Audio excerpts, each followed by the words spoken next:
everyone, this is In-Game Arts. We're continuing off on our offline Let's Play, and we are playing now, starting with Brigandine, The Legend of Runersia? I'm probably butchering that completely. Brigandine, The Legend of Runersia.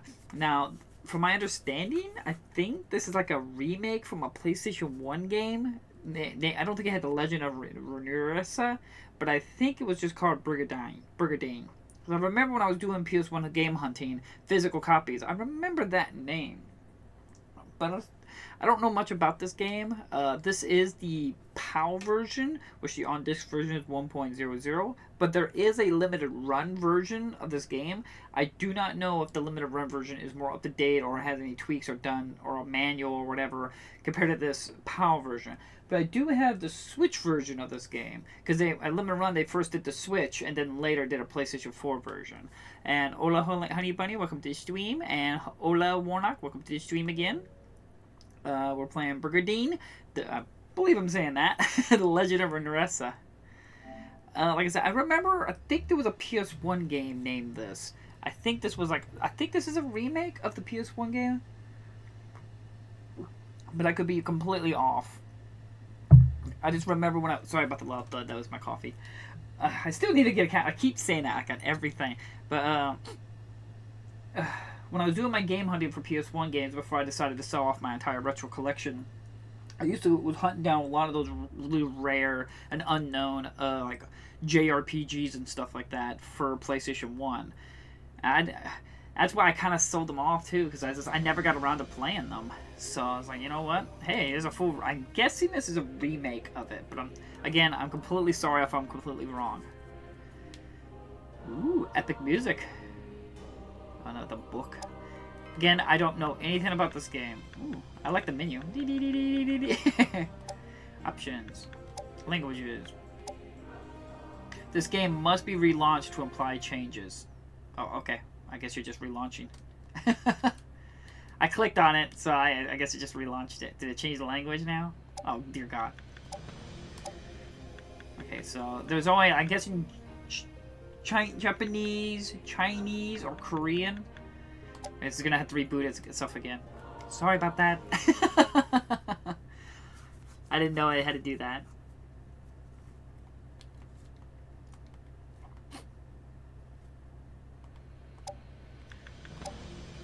Audio. If it's too loud or something like that, please let me know.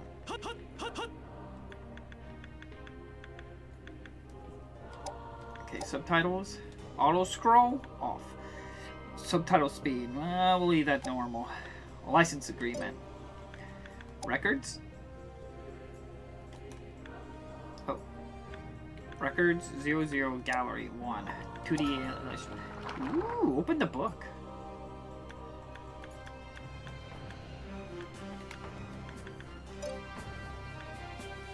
Gallery. Music? I guess we just have one music. Yeah, probably the beginning music, Beyond the Times. Alright.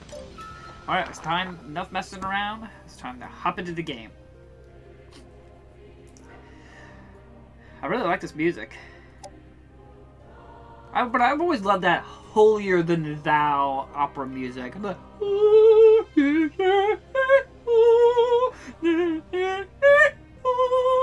I don't know, it really immerses you into the power that's going on. Okay.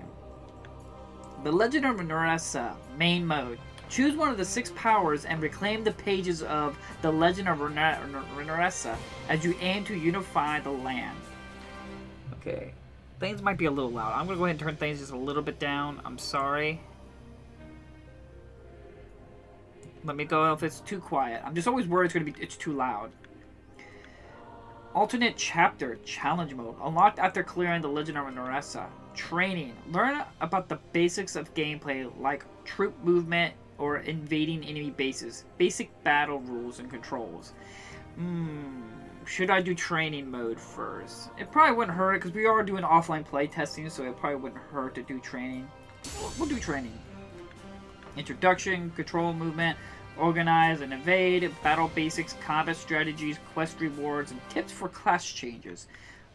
I have actually no information about this. Is this like a strategy game? I honestly don't know. Introduction. Okay. The main mode is where you select the nation's power to play a while you unify Runersia by occupying all the bases on the map. This is not at all what I thought this game was. Other nations are also trying to conquer Runersia as well.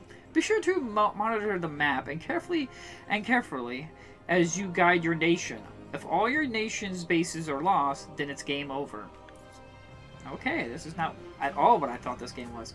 Gameplay is divided into organization phases, where preparations are made, and the attack phase, where invasions occur. One season consists of one organized phase and one attack phase. The organized phase is where you prepare for battle by summoning monsters, organizing your troops, and positioning them at bases for invasions or defenses. A horse icon at the top left of the map screen indicates you are on the organization phase. Interesting. During the attack phase, troops, units, will battle to control bases. Other enemy nations will also fight each other during this phase. Is this kind of like a board game? Defeat the enemy nation in direct combat to occupy their base. If there is no knights in the target's base, you occupy the base immediately. This sounds like a board game. A sword icon on the top left of the map screen indicates you are on the attack phase. Are you sure you want to start the control movement tutorial? Do we want to do the tutorial? I don't know. I feel like it's kind of because if this is based, like I said, I think this is like a remake of the original game. If there is, okay. Organization phase, year 781, one season. Control movement. Welcome to the world of Brigandine, the Legend of Runersia. This tutorial will explain the controls while you play the game. Current tutorial sections are progress is indicated by the display above. Okay, so we're at step 0 of 13. This tutorial has a total of 13 sections. When action needs to be taken during the tutorial, the objective will be displayed here. Press X. Let's try it out. Press X. I pressed X. I pressed X, I didn't. Okay, I guess I gotta push it multiple times. Every completed objective contributes to your tutorial progress. Keep it up. Do I get a trophy for this? In this game, you select one of the 6 nations and to play as it unifies in this game, you select one of the 6 nations to play as and unify Runersia by occupying all the bases on the map. Each nation has bases within its territory. So is this not like a story mode? This game is just conquer and this is not at all what I was expecting. If you invade an enemy's base, a battle begins on the battle map. Win this battle, and your nations will occupy that base. The battles are the heart of this game, but first you will have to position troops to adjust to the enemy's base in order to evade. Try moving a few Lawrence. First, let's review information about the base at Lanster, where troops are currently stationed. When the cursor is on a base, that base information is displayed at the bottom left of the screen. Pay close attention to the number of ruin knights and monsters stationed here. Okay, so I see 2 knights, 5 dragons, and I'm guessing the overall power is 7,752. Interesting. This is. I'm sorry. This is not at all what I was expecting this game to be. There are 2 ruin knights and 5 monsters stationed here. You can also see the total combat power of the troop at this base. See, it's basically like a freaking board game. While the cursor is still on the base, press X to open up the base menu. I did it!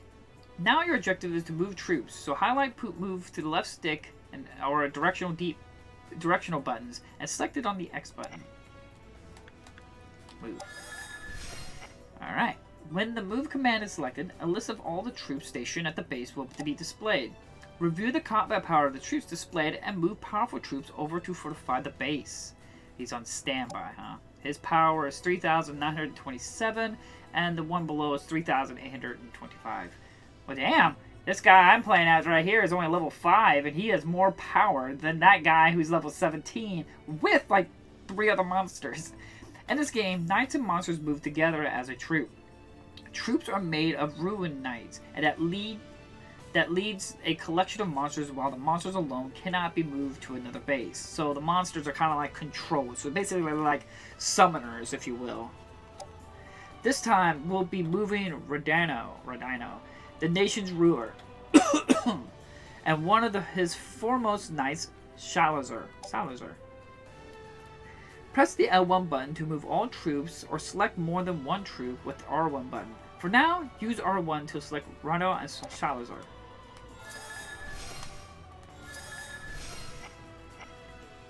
Press X button to confirm your selection. The troops to be moved will be shown above. Next is use the directional buttons left or left stick to move the cursor to Lawrence and press the X button. Go this way! The order to send out your troops is complete. Let's check to see if the order has been given correctly. Close the base menu with the circle button, then move the cursor over to the Lawrence again. Look at me! Rhino and Salazar have not started moving yet, but when a destination is active, an arrow will be pointed from the current location to it, with information available for you to check. As long as there is a pathway of your base leading to the destination, your troops will reach their destination base by the next phase, no matter how distant. Interesting, so you can just immediately teleport troops, huh? Good work. Now that you've given more move orders to your troops, it's time to look at the next phase. Press the touchpad button to end the organization phase and proceed to the next task phase. Are you sure you want to set the commands for organization phase and enter attack phase? Oh yeah! This is the attack phase. Any move orders given in the previous phase will be carried out now. Let's see if Rodino and Salazar troops have arrived at Lawrence safely. The cursor is still on Lawrence, and since your order troops to move here is in the previous phase. Notice Rodino and Salazar icons at the bottom right of the screen displays with the base information of Lawrence. Press X button to open the base menu. The base menu has different options during the attack phase. Select the attack command to invade enemy base. Note, however, the troops are recently moved from another base cannot be directed to attack an enemy base immediately. Note, however, that troops recently moved from another base cannot be directed to attack an enemy base immediately. Interesting. Select the attack command to see the rules in effect. Like the move command, the attack command will show you which troops can be ordered to launch an attack. As Rodino and Salazar troops were moved recently, their troops are darkened, indicating they cannot be ordered to attack. Press circle button twice to return to the main map for now. Interesting. Good work completing all the objectives in this tutorial. This tutorial focuses on troop movement. The next tutorial will explain how to attack enemy base. Oh yeah, look at us. Do you want to start the organize and invade tutorial? Sure. Interesting. This is not at all what I was expecting this game to be. Is that my science meter? My science is 216. Welcome to the world of Brigandine, the legend of Runersia. This tutorial will explain the controls while you play the game. In this tutorial, you will learn about troops organization and the steps necessary for an enemy base invasion. First, confirm that Rodino and Salazar troops are stationed Lawrence. Next, check the base information for Warren, the target enemy base for your invasion. The key information to note here is the total combat power displayed above the target base. So I have 7,752 at Lawrence, and he has 6,335 at Warren. The total combat power indicates the sum of the combat power of all enemy troops stationed at that base. Generally, the base with the biggest number will have the advantage. Currently, your total combat power is higher than the enemy's, but let's increase this number to ensure victory. Specifically, we'll be adding monsters to Rodino's troops. Open the base menu with the X button. The objective this time is to organize your monsters. Select the troop command from the base menu and press X. Troops. Interesting. On the troop screen, there are a number of options to help you prepare for your invasion. As previously mentioned, monsters will be added to Rodano's troops. Select the units command. The units menu is where you organize monsters by adding or removing them from your troops. Take the unicorn from the standby menu. Oh, I got a unicorn that costs 40, huh? Standby menu and add it to the troop. But first, let's take a closer look at the two important parts of troop organization, magic pool and magic cost. Alright, let's start with a knight's magic cost. This number indicates the limit of the command magic pool of the monsters and ruin knight's troops. So like you can't exceed that magic pool, huh? Each knight's magic pool is different and increases with their level. Up to 6 monsters can be placed into a troop as long as their command magic cost does not exceed the total magic pool. Take a look at the combined magic cost of the monsters and of Rodano's troop. Notice that his magic pool is 215, but he is currently only using 155, so he has 60 remaining. Now let's look at the costs. Look at the magic cost. This refers to the magic cost units required to place a monster into a troop. Take a look at the unicorn in the standby menu. The magic cost of 40 is displayed below the icon. Since we already know Rodano has 60 left of his magic pool, the unicorn can be placed into his troop, as it only has a magic cost of 40. Looks like everything is in order. Now let's go ahead and place the unicorn into the troop. First, select the empty slot on Rodano's troop with the X button. Oh, we're doing all the learning now. The slot is now highlighted, which means that the slot is ready. Now we can select the monster to move. Use the directional buttons or left stick to select the unicorn and standby menu. Once unicorn has been selected, information will be displayed at the bottom of the screen. Let's see. Okay, interesting. Mobility 5. Most of the values here are stats like HP, MP, or attack, all of which can affect the unit's combat power. To get a basic idea of unicorn's strength, look at the combat power, the CP. He has 490 combat power. Press the X button to place the unicorn into the troop. There we go. Oh yeah. Unicorn is now in the troop. You can also use the same steps in reverse to move the unicorn from the standby menu. With Unicorn and Rodano's troop, you can see that his troop combat power has gone up, while the magic pool available for use left has gone down. Press the circle button 3 times to return to the main map. This is a very deep tutorial, like telling me to push the circle button 3 times to get out of this. This legitimately feels like a board game right now. After adding monsters to troops, the next step is to invade an enemy's base. Press the touchpad button to end an organization phase and start the attack phase. Oh yeah. To battle! Let's give Rodano and Salazar troops orders to attack an enemy base of Warren. Remember that you can only attack an enemy base that is adjacent to the one of your own bases. Put the map cursor over Lawrence and press the X button to bring up the base menu. Select attack from the base menu. A window with the troops available for the invasion will appear. Now we need to select Rodano and Salazar. First, select Rodano's troops with the R1. With Rodano's troops selected, press R1 button again to select Salazar troops. Now both Rodano's and Salazar's troops are selected, press the X button to confirm your selection. Now select the enemy base to invade. The only base connected to Lawrence is Warren, so the target base has been auto-selected for you this time. Press X button to select the Warren base.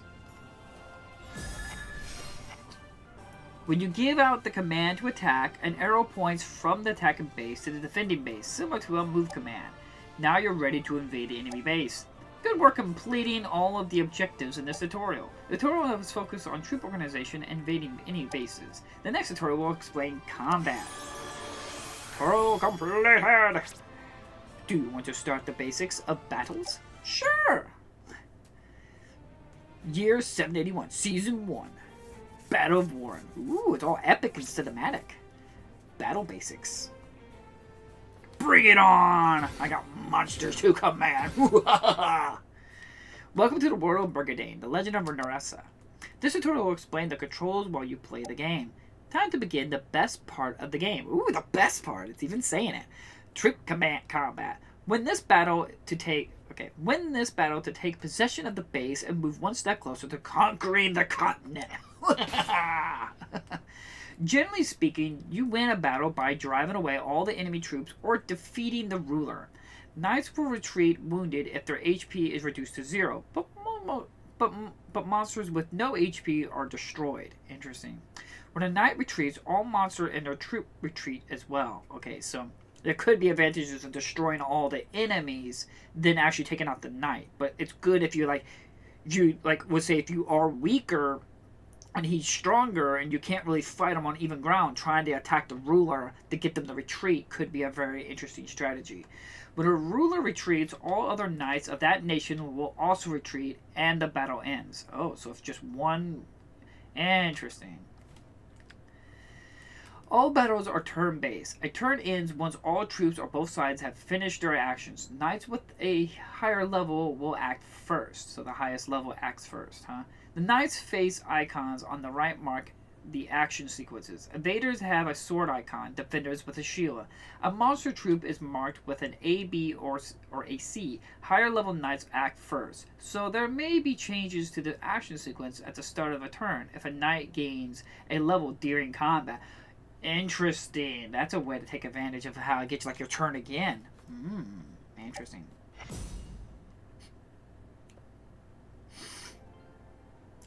Let's take a look at some combat commands. During a troop action, the HP bar of the knight and monster units and the troop will be highlighted in white. It's time for Salazar's. I don't even know how to play this guy's name. Salazar's troops action. So the icon of the units that can be performed in action are highlighted. The knight of a troop will have their HP bar adorned with a crown as they are the leader of the troop. When the HP of the leader drops to 0, all monsters in that troop will retreat. First, let's try moving Salazar. Select Salazar with the X button. Select move from the menu and move him to the next hex indicated by the arrow. Ooh, Japanese. Okay, we're gonna go here. Let's go. Oh, after moving, the skill and standby options are displayed so that you can select your next command. As enemy troops are still quite far away, select standby to end the unit's action. Alright, standby. Next, move the monsters and Salazar's troops to the spaces near him and put the monsters on standby as well.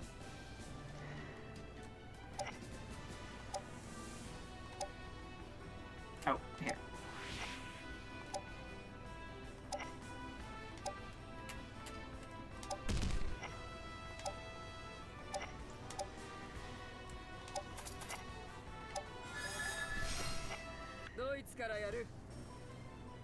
Next is the enemy troops action. The current action sequence of all troops on the battlefield can be viewed on the right of the screen. You can see that after the enemy troop completes their action, it will be Rodano's turn. Okay, that's interesting. Ooh, I like these monster designs. Now that it's Rodano's troops action, but first here's an explanation about the role of rulers on the battlefield. Ruler refers to the leader of a nation. If a ruler's HP drops to 0, that nation will lose the battle, even if there are still other allies left on the battlefield. Therefore, a ruler must stay out of the enemy's attack range. The opponents this time aren't very strong, however, so you can move him toward the front line.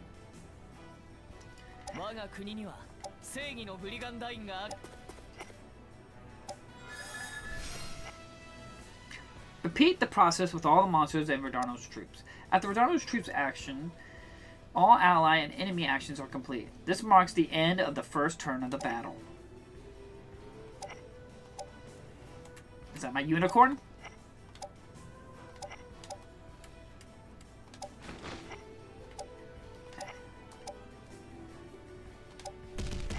Ooh, put the dragon right in the front, huh? Frost Dragon. That's it for the basics of troop movement and controls during combat. Next, we will explain command range and try moving our units based on this new knowledge. First, let's take a look at the command range. Command range. The area in which a Ruined Knight leader is able to use their mana to give orders to the monsters and their troop. Hover the cursor over a unit and some colored hexagons around the commanding knight show up. These colored hexagons show the command range. If a monster moves beyond this range, their strength is reduced. Note, monsters outside the knight's command range are indicated by an icon. Terrain effect. The effect a terrain has on a unit can be used to give yourself an advantage in combat. Each battle map hexagons has its own terrain type. A unit's preferred terrain will affect their mobility, accuracy, and evasion. Terrain effect is shown at the bottom of the screen, and the left shows the current terrain effect, and the right shows the terrain effect after moving. Okay. Battle basics. As it is time for Salazar's troops action, move him closer to the enemy in order to attack. Move the monsters and Salazar's troop to spaces within his command range. Salazar's movement type is categorized as planes. This is the most common type of movement category among units. These units move well on flat terrain, but suffer a penalty in accuracy and evasion on other terrain. Always check the terrain when moving your units. Also, though, these units can walk further distances. Beware of moving units too far forward, as they may become surrounded by enemies.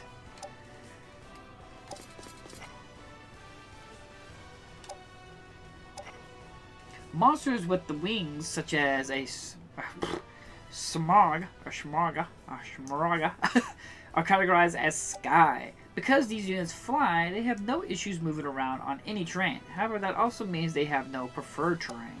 Keep in mind that they are weak against units that use bows, such as centaurs or hunters.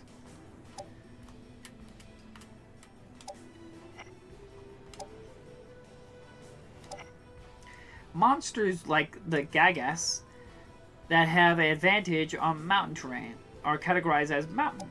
These units gain accuracy and evasion boosts on mountain terrain. However, these stats will decrease when fighting on forest or watery terrain.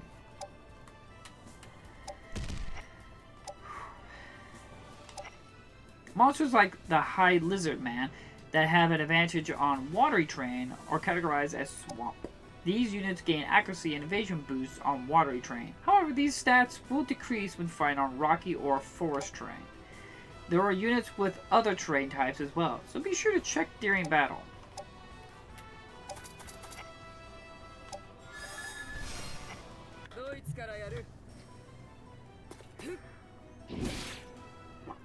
Ah! My dragon!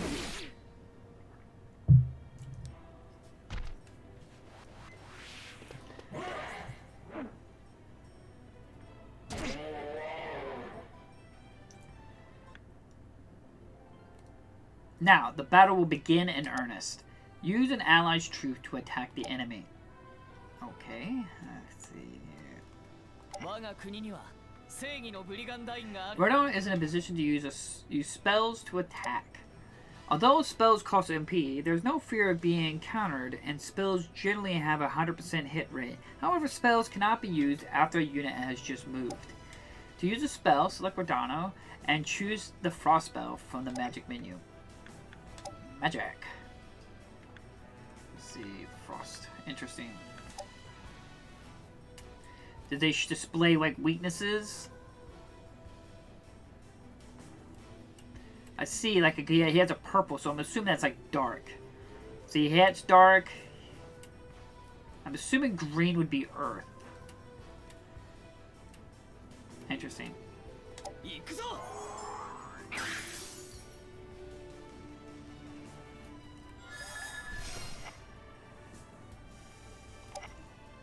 The unicorn is in position to use a healing spell. Healing spells consume MP to recover HP or heal status conditions, like tech spells. They cannot be used after a unit has been moved.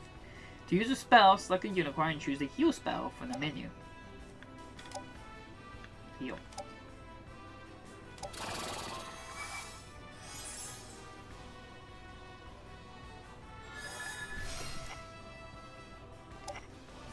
If a unit is adjacent to an enemy after moving, they may attack by selecting a skill from the skills menu. Move the Waverian and the selected skill to attack the enemy.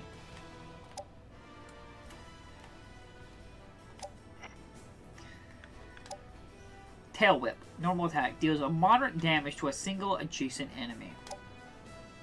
Before the attacking, always check the battle forecast panel.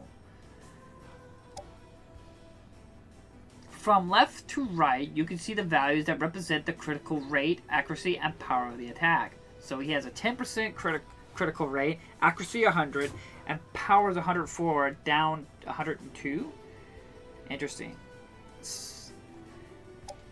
Critical rate shows the chance of landing a critical blow. Accuracy is the probability of the skill actually connecting, and power refers to the damage the attack will deal. Similarly, a forecast above how much a counter damage the enemy will deal is displayed together with other stats as well.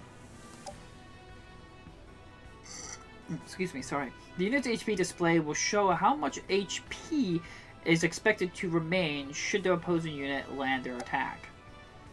Now press X button to execute. So you can see in the top right corner, forest beats water, or ice, or whatever. Blue beats red, and red beats green. Then vice versa for purple and white. Ooh. How much life does he have left? Good work completing all the objectives in this tutorial. This tutorial focused on basics of combat. The next tutorial will explain combat strategies that were not covered in this tutorial. Yes, we will proceed. Might as well just finish it all up. Like a good little boy.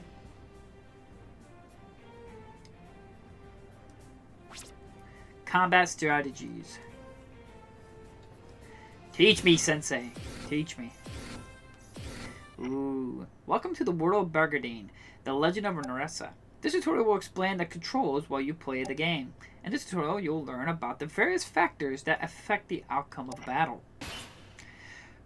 Units and skills and spells. Units can use skills and spells during battle. From the actions menu, select skill or spell to see the list of skills or spells a unit can use. This list will show information such as range, power, and elements. Skills or spells that cannot be used after moving are designed by the footprint icon. Interesting. Skills and spell stats. Skills and spells have stats such as power, accuracy, and MP consumed. Element. The power of a skill or spell depends on the units that target's element. Range is of a skill or spell. Range of a skill or spell. Ground or sky. Accuracy against ground or flying units. The arrow down, ineffective. Arrow up means effective. Star means guaranteed hit. Counter attack. Use the skill or spell and up. Okay. Guaranteed hit. Counter attack. Interesting. Use the skill or spell. Okay. Up, enemy will encounter. X, enemy won't encounter. Oh, okay. Okay, that's what that means. Okay, I get it now. Counter, use if somebody can counter it. Okay. I don't know why that took me a minute to process that. There are a few ways to launch an attack that depends on the classes of the units on the battlefield. Let's learn about the properties of some skills and spells. Okay. Move Grondo's troops. Grondo is the general of Narzalo. His brave feats are rooted in his deep loyalty to the royal family. This hero has protected the kingdom for many years. Grondo's paladin class means that he has a lot of physical attacks and strong defense capability. He is best suited for the vanguard on the battlefield. I'll send you out there, boy. Oh, I can move past. Oh, that's right. The blue means his, like, aura of his summons.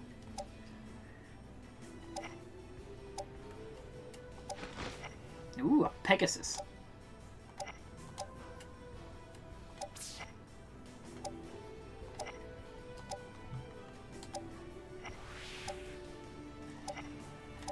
A Cyclops.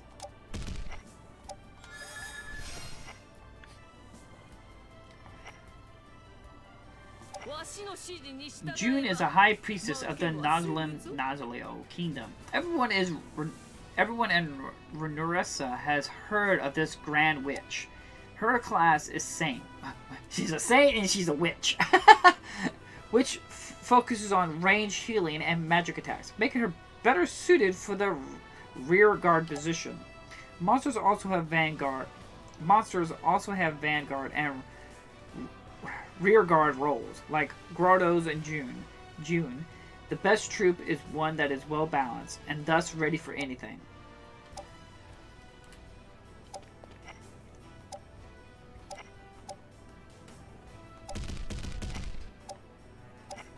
Centaur, huh?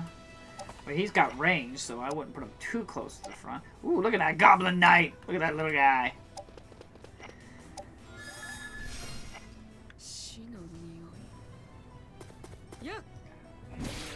Oof.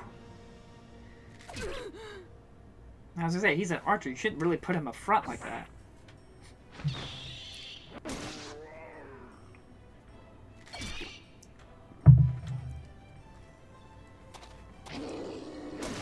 He's getting wailed on.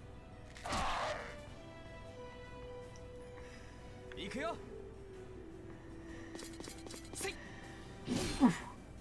Beat the shit out of him. Ooh. Oh, he missed.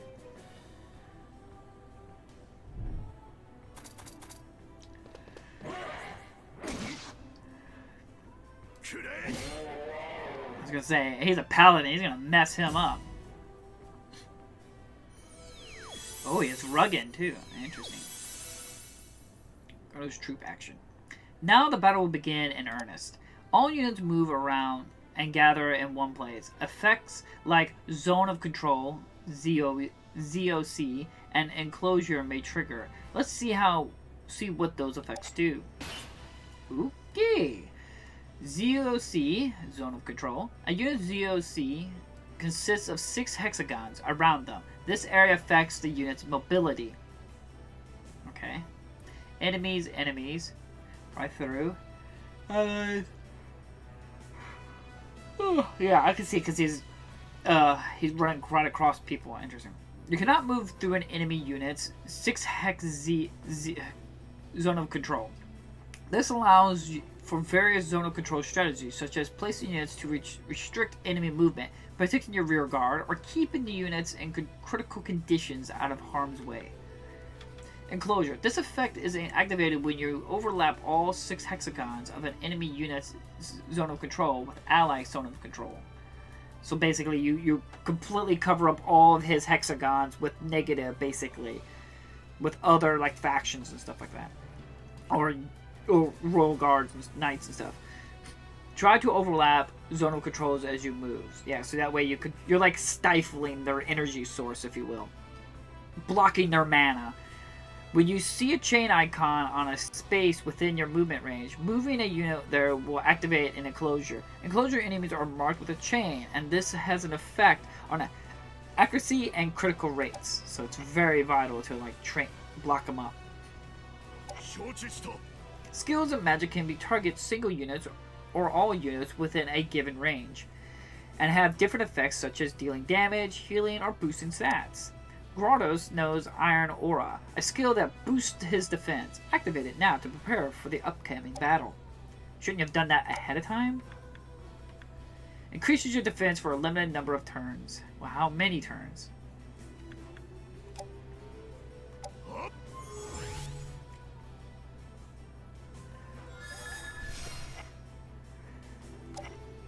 For example, the Pegasus Halo spell guarantees that an ally's next attack will hit and increases the experience gain that action. Ooh. This can be great for units with low accuracy such as a Cyclops. However, the Pegasus doesn't fare well in direct combat, so place it safely out of reach in General Grotto's rear guard. Halo. Can I just do it to myself, or can I cast it on someone? Okay. Okay.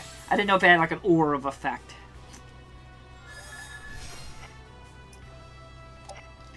Range attacks can hit several enemies units at once. For example, one example of this is Breath, which can be used by dragons and elementals. Breath-like attacks have different attributes, such as attacking in a straight line or damaging everything in a 1 hex radius. They also cannot be countered, though they will do damage to allies as well. Yeah. Now move the white elemental, select Holy Shot from its skill list, and then press X button to attack.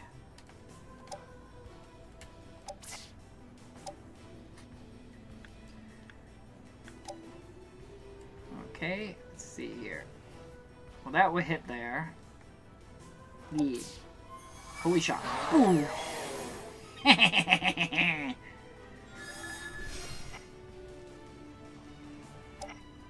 Magic is the most effective way to target multiple foes. Most magic attacks are guaranteed to hit, making them a very reliable option. Magic may target units around the caster or everything around a given point on the map. Some affect all units equally, while others, like Holy Ward, will only target enemies. Next, let's use the Archangel's Holy Ward spell so that you can observe a wide range and incredible power of this spell. Ooh, you're gonna show me the good shit now, huh? So it just hits everything, huh?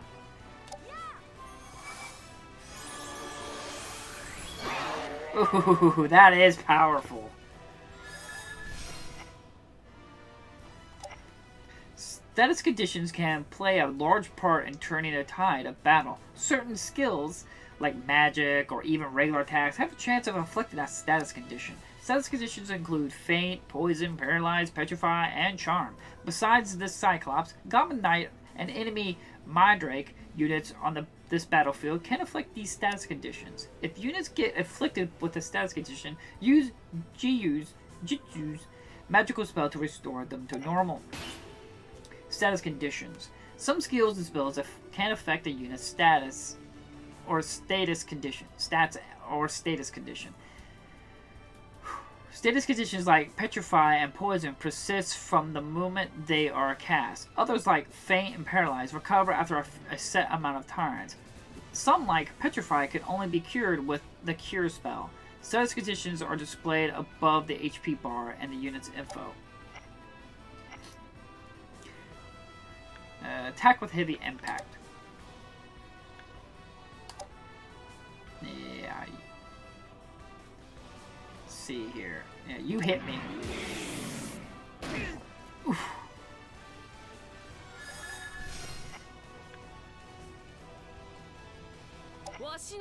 Let's talk about healing multiple units.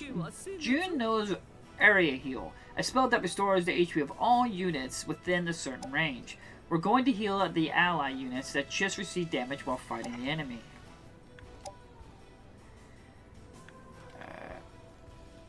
Area Heal.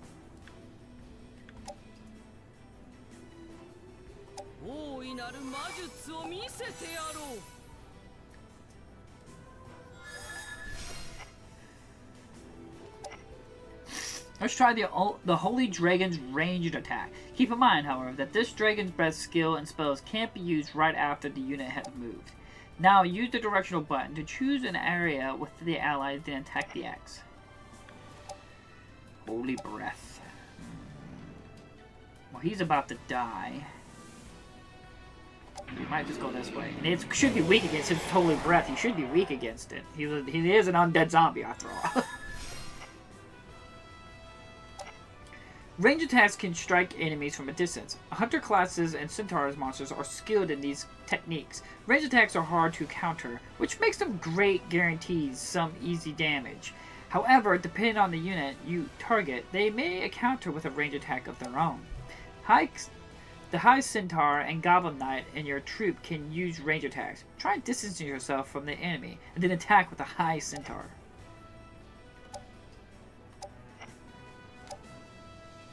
Killer Shot. Oh, sure. He's close to dying.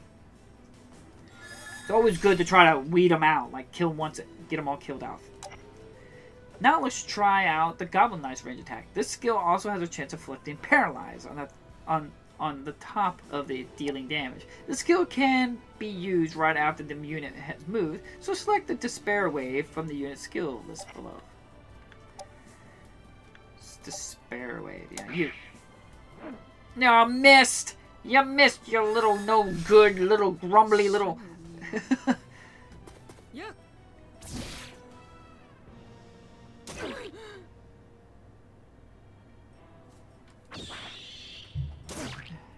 Numbing bite, huh?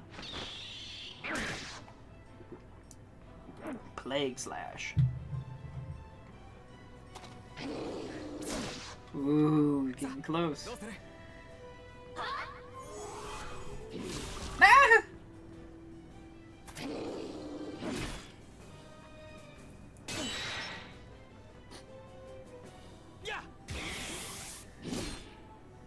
Fuck him up.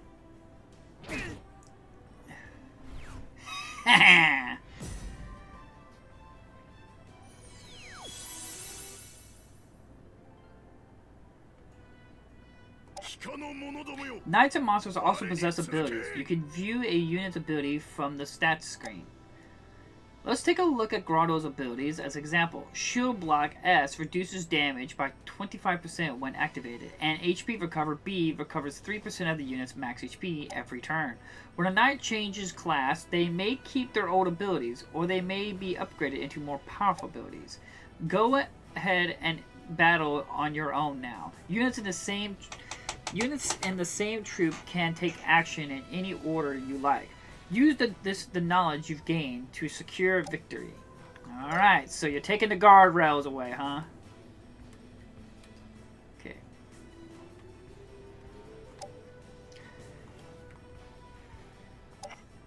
Okay, see that. Hey, so I should be able to use you, right? Interesting. Why can't I use... Oh, he's paralyzed. That's right. So it would be best idea to go ahead and heal. Yeah. Take care of my boy over there. And then we got our Cyclops.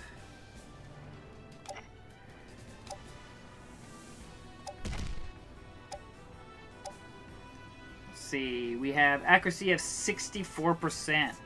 But ooh, boy, but can I retract? Okay, I can retract my entire movement. Because his counter is gonna mess me up. Like I see.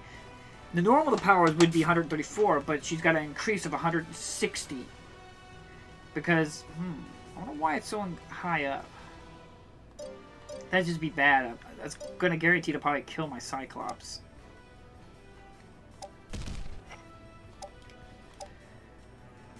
Yeah, he has reduced. Okay, there we go. But accuracy went down a little bit because maybe because I'm in the forest area. I'm just learning now because I'm actually playing now.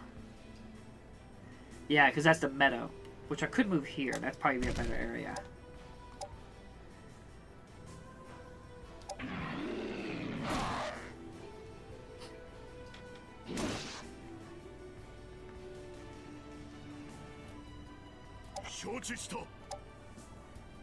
Judgment. Deals massive damage to a single adjacent enemy unit. Power. MP. Judgment!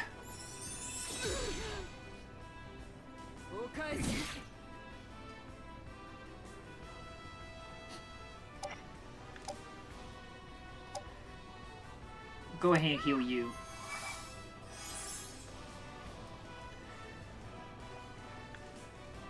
Additional information regarding controls during battle. Use the L1 or R1 button to switch between available units, so you can also use the directional button to select hex spaces. Adjusting the camera during battle, use the right stick to change the camera angle and distance. You can also press R3 button to switch to a top-down view. Interesting. If you are having trouble distinguishing between enemies and allies, pressing the L2 button will make ally units stand out. Take advantage of these controls to dominate the battlefield.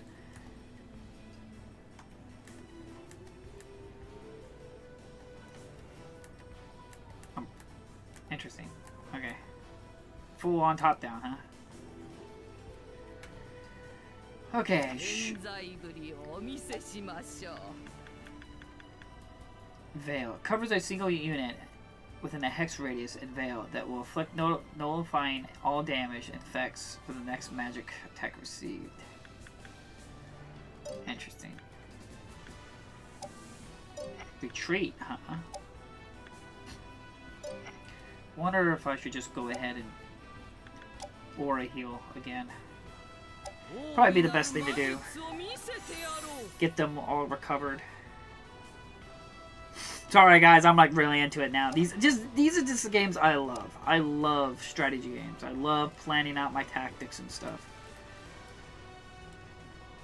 I grew up playing Final Fantasy Tactics, for crying out loud. Judgment Fury. Defense skill. Oof.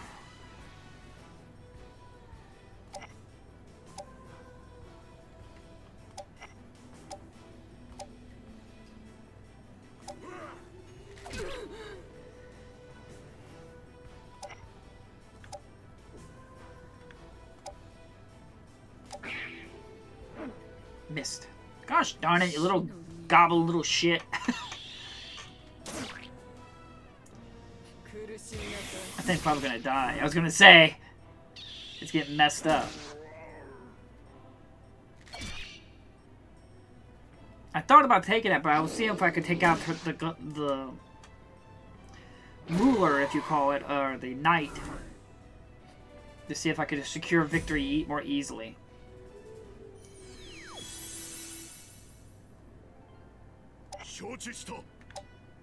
Holy slash.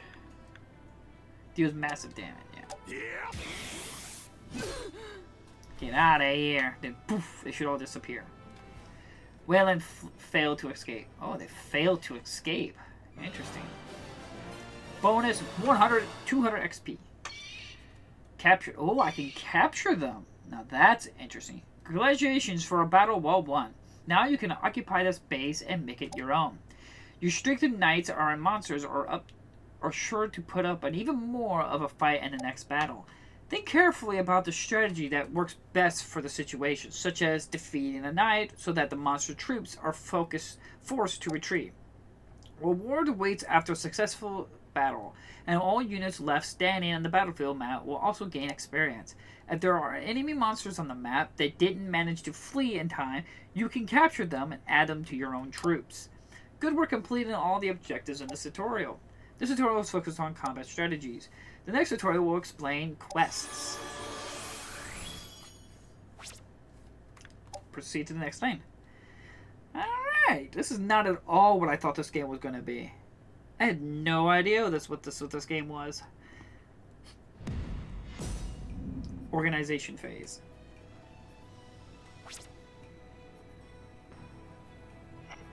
Welcome to the world of Brigandine, the legend of Runersia. This tutorial will explain the controls while you play the game. In this tutorial you will learn about quests, as they are a great way to level up your knights and monsters. First, select quests from the base menu.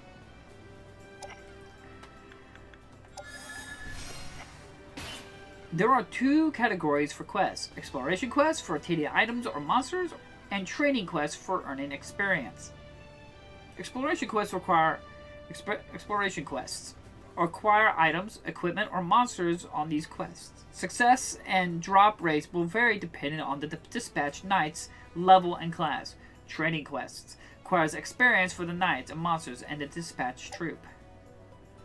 Quests are divided into exploration and training categories. Choose one of the troops stationed at your base and select dispatch to begin. Select the destination from the list on the right to view available exploration quest locations. Depending on your current base, different quests with different rewards may be available. Destinations with higher outlooks have a better chance of viewing at rare rewards.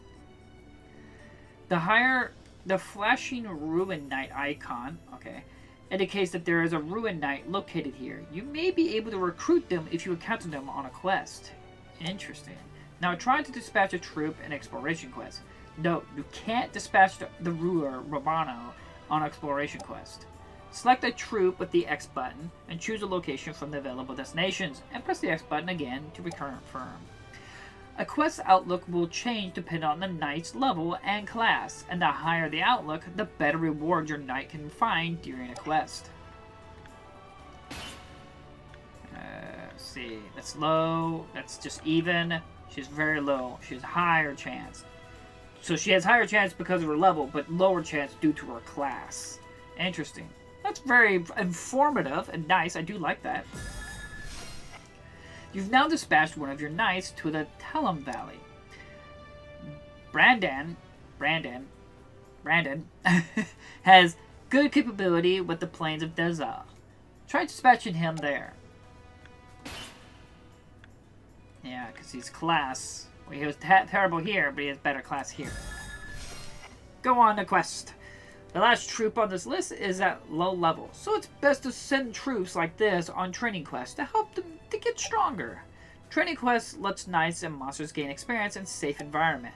Quests like this are ideal for monsters you've recently summoned, as those monsters may not be very battle ready yet. Let's give it a try. Select Pick's troop and send them to the training ground. Go out there and go fight some people. Go rough up some people. All your troops are now dispatched until the end of the current season. There are a few other things you should be aware of when it comes to dispatching troops on quests. Troops away on quests will be absent from their base during the attack phase. This means they will be unable to fend off enemy attacks or evade enemy bases. Press the circle button twice to return to the main map and advance to the season to view the results of the quest. Press the touchpad button to end the organization phase and the attack phase. This will also include one season. Attack phase. And then we end it. Season 1 complete. Ooh, look at the loot! Gimme, gimme, gimme! Okay, we got equipable classes. Interesting. Effects. Holy Thunderbow. 2 stars. Dude! Oh, that tells you the results screen shows the rewards acquired this season. They may include items or equipment, all of which have their own rarity rating from 1 star to 3 stars. Monsters may also be recruited to join your forces at the end of a quest. Interesting. Training quests will display experience gained, EXP, instead of items, and Ruined Knights or monsters that gain necessary EXP will immediately level up. Oh yeah. Look at that. Oh, I didn't know you were on there. A new knight has been recruited. When you encounter a Ruined Knight during a quest, they will be recruited as a new knight. Knights are essential for expanding and defending your territory. Take advantage of quests with the Ruined Knight icon to be proactive in dispatching troops for these quests. My name is Shofin. My name is Shofin. I will gladly risk my life to save everyone else's. No, but it's important you stay alive too. We don't need a martyr around here. I need a living. I need you alive for the good, for the greater good.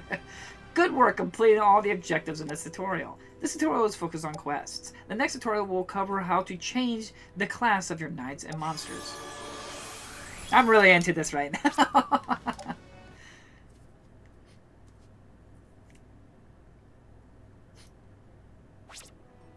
Tips for class changes. Welcome to the world of Brigandine, the Legend of Runersia.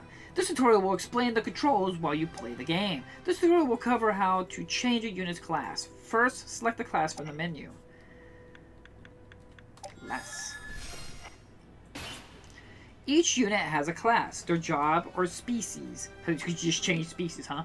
Gain experience through battles or quests to raise a unit's level. If the unit is a knight, the proficiency tier will also increase. Units can change classes after fulfilling conditions such as reaching a certain level or proficiency tier, raising certain stats, or obtaining a specific item. There are 6 proficiency tiers. A unit's proficiency tier increases by 1 for each level a unit gains. Reaching tier 5, Master will allow a unit to carry over certain spells and abilities when changing their class. So 0, 4, they're still on the way, and then 5, they've mastered. Spells and abilities that can be carried over have a master icon that will change color once the unit reaches the max proficiency tier. Interesting. Select a unit and on the class. Man, how in depth are we going with this game? Like, what? I'm just doing the tutorial. Like, what do we gotta expect later? Select the unit on the class screen to see their current class and a hierarchy of the future classes. Classes cannot be reverted to a lower class in the same class type, but changing to a new type will allow a unit to start from the lowest class in that type. Interesting. Note, units returning to a class type will continue from wherever their tier was before changing classes. Note, some class types split into 2 paths. In this case, you can only choose one path. Fight type, up. Okay, Knight, Paladin, Berserker. You cannot change to a class that is lower than your current class. You cannot change to your current class. The level up icon indicates you can change your class. Select the Paladin as your new class, and the class change can be done once you confirm. A lock icon displayed if you are unable to change class with the conditions you will still need to meet, grayed out. In this case, your proficiency is inefficient. Next, we will try to changing a Ruined Knight's class, like Salazar's, to begin. When a knight upgrades to a new class, they can carry over their current proficiencies. Changing to a different class type may require that certain conditions be met first. Some classes have different progressions paths for male and female units. Let's take a look at how to change to a different class type. Select mage type from the list here. Let's be a mage. You can compare different classes stats before making a change. In this case, the current class, Knight, is on the left, and the new class, Mage, is on the right. Stats that are higher than your current class will be displayed in green, while lower stats will be displayed in red. Press R1 button twice to switch between the Magic tab. This screen shows the different magic techniques each class can learn. Note the heal skill in blue has the master icon next to it. So if he masters it, he will learn permanently heal. Skills like this, which have reached their maximum proficiency, can be carried over to a new class. Skills that haven't been mastered yet will be grayed out to show they cannot be carried over. Proficiency is a stat exclusive to knights. Proficiency is a stat exclusive to knights and increased by 1 every time they level up. A skill is mastered once it reaches a proficiency tier of 5. Mastered abilities and magics can be carried over to a new class when changing classes. Use this to your advantage to make your knights more powerful than ever. Now try changing this unit class to a mage. Note, at proficiency tier 5, spells and some skills can be carried over. Are you sure you want to change class? Sure.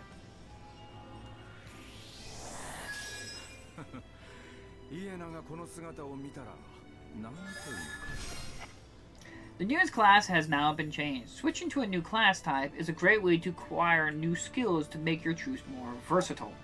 Be aware that once you have upgraded to a new class, you cannot return to the lower ranking versions of the same class. Monsters can also change their class. Press circle button twice to return to the troop screen. Monsters capable of changing class will have up displayed on their icon.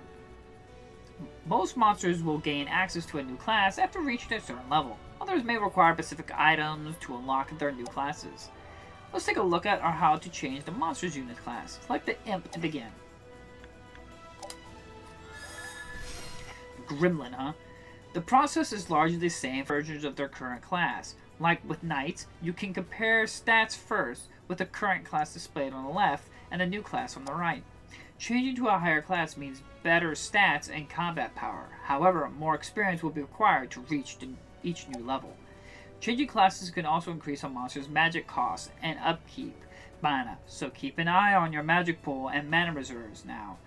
Now, press R1 button to view the monster's magic. Changing from an imp to a gremlin will give this unit access to new spells.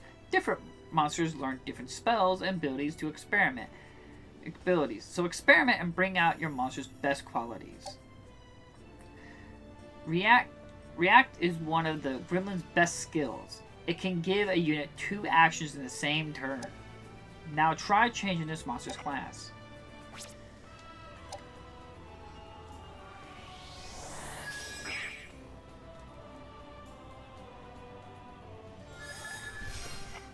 Good work completing all the objectives in this tutorial. Changing unit classes is a great and exciting way to see the results of your troops, training, and hard work throughout many battles. This concludes the final tutorial. All tutorials can be replayed at any time. Feel free to go through them again if you need a refresher on this information. Tips for classes.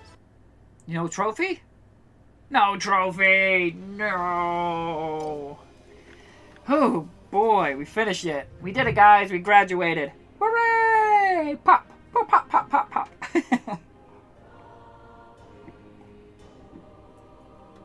This is not at all what I thought this game was.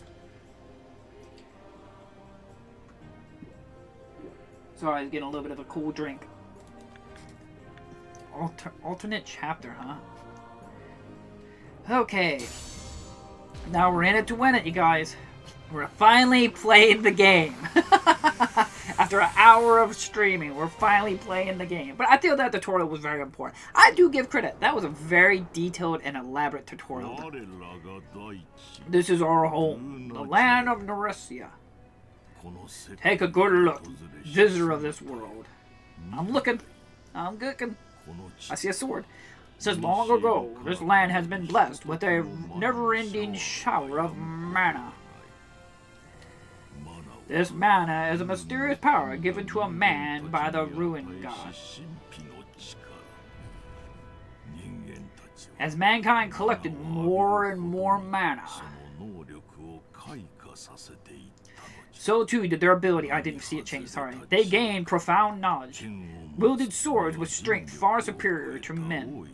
Sorry, I missed that part. I didn't see it change. And used diverse magic that could be called upon at will. Eventually, they gained the ability to summon ancient monsters that would obey their every command. Over time, these warriors came to be known as Ruin Knights. Before long, it was as if Ruin Knights had been left by the power of mana and their quest for greatness. They expanded their armies with swords, knowledge, and magic. And even fought rival Ruin Knights when necessary. Many nations rose to power, and many nations crumbled to dust. As so, history seemed doomed to repeat itself.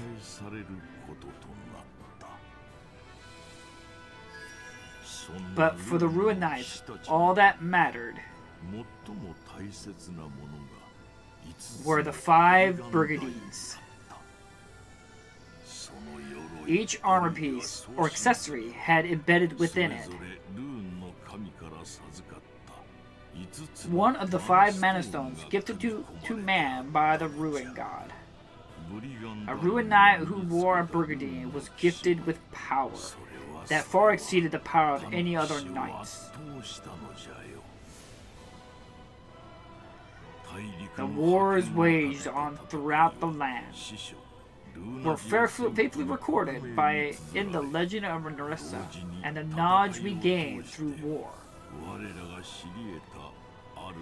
lend us to record the great truths that we found.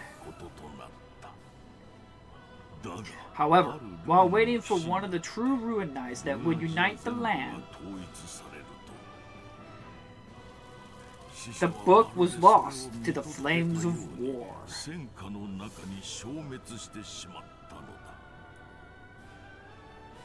Take good look, visitor of this world. There are 5 Brigandines scattered across Runersia: justice, serenity, freedom, glory, and ego. You can choose to bear the crest of a Brigandine or not. As to start down one of the 6 paths to total conquest. As you gain control of each territory. Perhaps even the lost pages of the Legend of Runersia will return.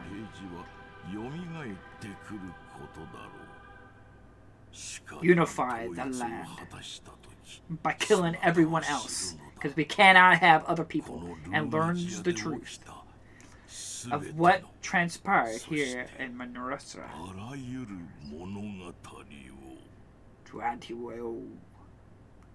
Oh boy. Runersia. Year 781. 5 nations and 1 tribe plagued the land of Runersia into a new era of chaos. 6 rulers and their ruined knights threw themselves into the flames of war, each with their own hopes and expectations. I read that quicker because I didn't know if that was going to disappear. Okay. Change nation. You're not going to give me any information about the nation? Ooh. Be a princess. What was this one? Norzelio Kingdom. Republic of Gomorrah. Shinobi Tribe. Shinobi Tribe. Holy Gustav Empire. Ooh. Mana Silesia Trakrasi. United Islands of Moravia. Interesting. Who do I want to play as? I don't know.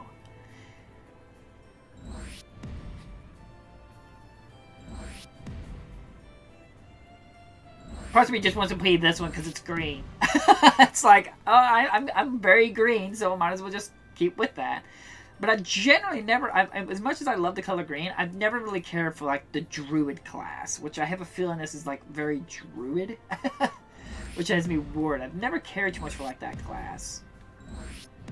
I don't know. I kind of like the United Islands of Moravia. It kind of reminds me of Japan, or like the Philippines or something like that. I don't know. It's kind of hard.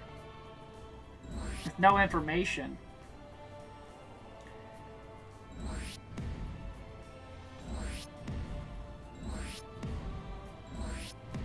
We're going to be the islands of Moravia. Okay, so I get information now. Ruler Stelia Hammett. Okay, she is a descendant of the legendary pirate Captain Hammett. The war has stirred up the wild pirate blood of the people of Moravia. Stella decides to set off to conquer the Runersia with the Brigandine of Ego. Ego. Decisive and spontaneous. She decides it would be best to strike anyone else has a chance. Her actions are straightforward and direct. Bases 7, total knights 14, mana reserves 727, total monsters 39. Okay, we'll just read them all. Rodano. He is the keeper of the Brigandine of Justice and heir to the throne of the Nazarleo. Rodano's empathy for others and kind heart makes him loved by the people. He also possesses the strength of character to always do what is right.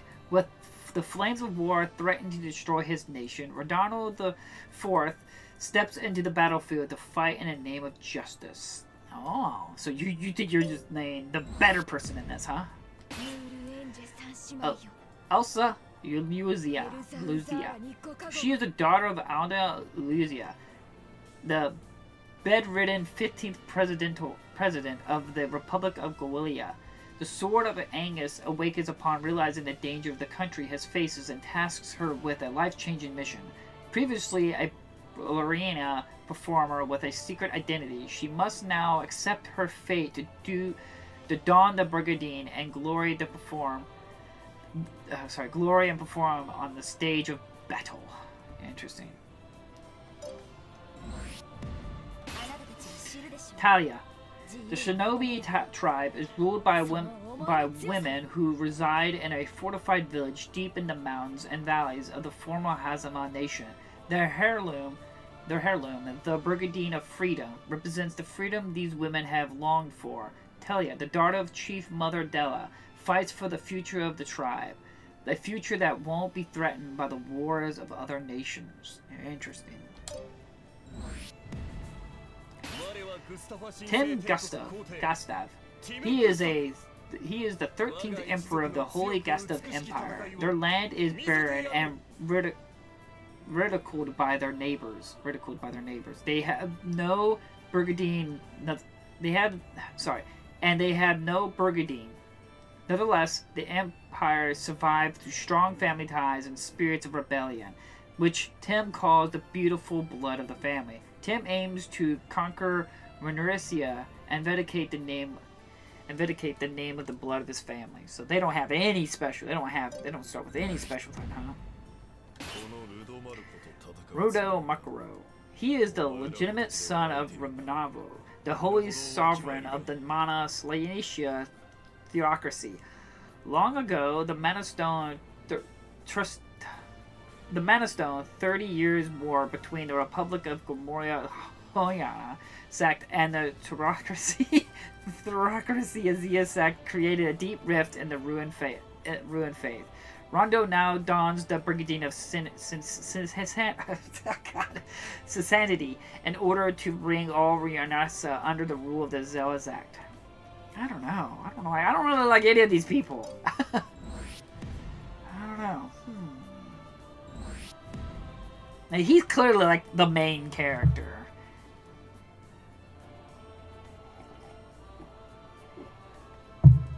Should I be like the women power? You know, like, yeah! Women power! Woo! Fight for women's rights! Freedom! Yeah, because it's a fortified village. A shinobi tribe is ruled by women who reside in a fortified village deep within the mountains and valleys of the former Hazama nation. Their heirlooms, the Brigandine of Freedom, represents the freedom these women have longed for.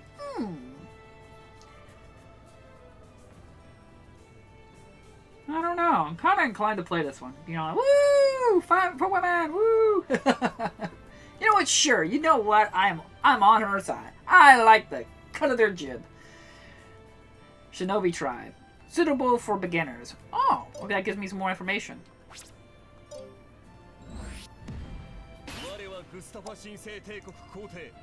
Oh, this is the difficulty. I thought he was telling me this class is best for... Okay. Sorry. Easy. Suitable for beginners. Enemy AI normal. Limit none. Oh, excuse me. Average difficulty. Enemy AI intelligent. Limit 5 years. 120 seasons. I don't like time limits. For advanced players. Divine. AI limit 2.5 years. 60 seasons. 120 seasons. Customize various settings. Let's see what the customization. Base difficulty. I'm sure I don't get no trophies if I mess with this. Because I wouldn't mind like having hard but no time limit. I've never liked time limit. Because I would like to play it on normal, but I don't want time limit. I'm kind of torn. I want to play a custom, but I want to check if the game unlocks trophies. To customize various settings. I just don't know if this disables trophies. I would imagine it does. Usually it does. I'm glad this has this. I do like custom difficulties.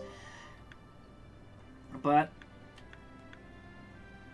suitable for beginners. I am technically a beginner, so for the sake of this, just to learn the game, to see if it all works and try it out and everything like that, we'll probably just play it on easy, just so we can have no limit. We can see the full flesh of the game and everything like that. Now, granted, enemy AI is on normal difficulty, so they probably won't be the smartest, so that's something to take consideration.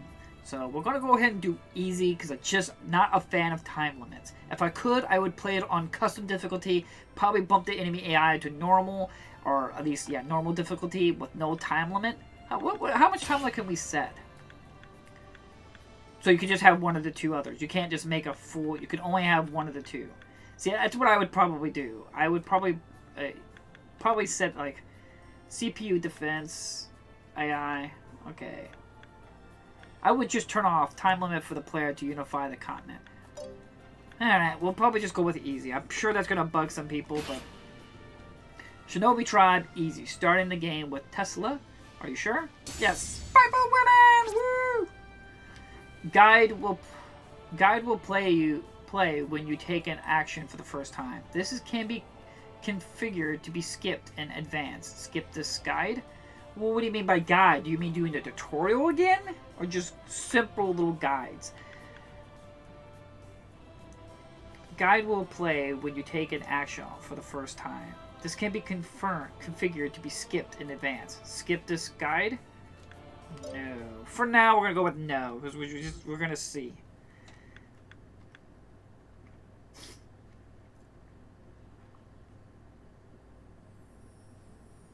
Deep in the mountains and valleys of the former Hazium nation lies the fortified and all-female village of the Shinobi tribe. So there's not a single male here? There's not a single man. Well, how is this nation gonna survive? Do you just will children into existence? This is very fascinating. Long ago, these women used their own form of witchcraft, known as shinobi magic, to drive away any and all men. Begone, males! You're not welcome here anymore!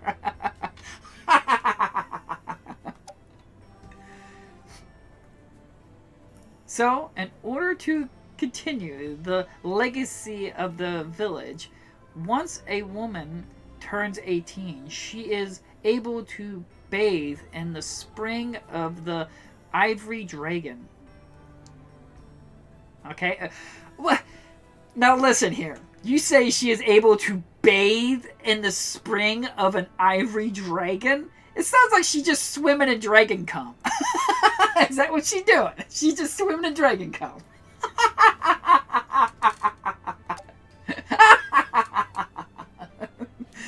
It is by soaking in its water that the women of the Shinobi tribe are blessed with children.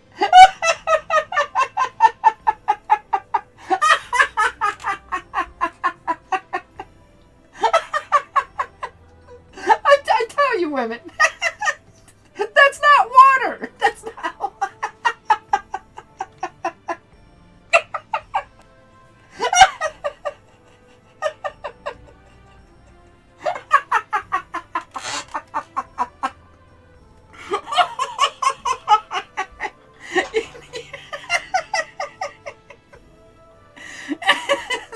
Yes, you are very blessed with children from the dragon. I'm sorry. That's hilarious.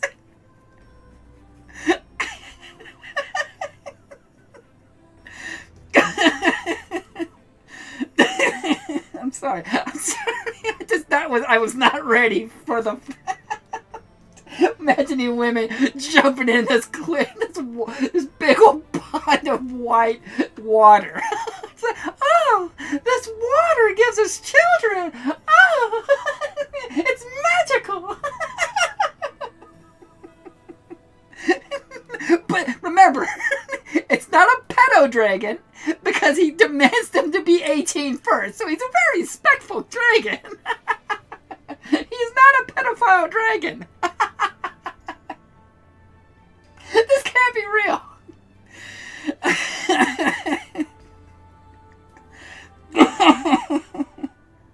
But on this day, Telia and Raya were present to give witness to the birth of a friend's child.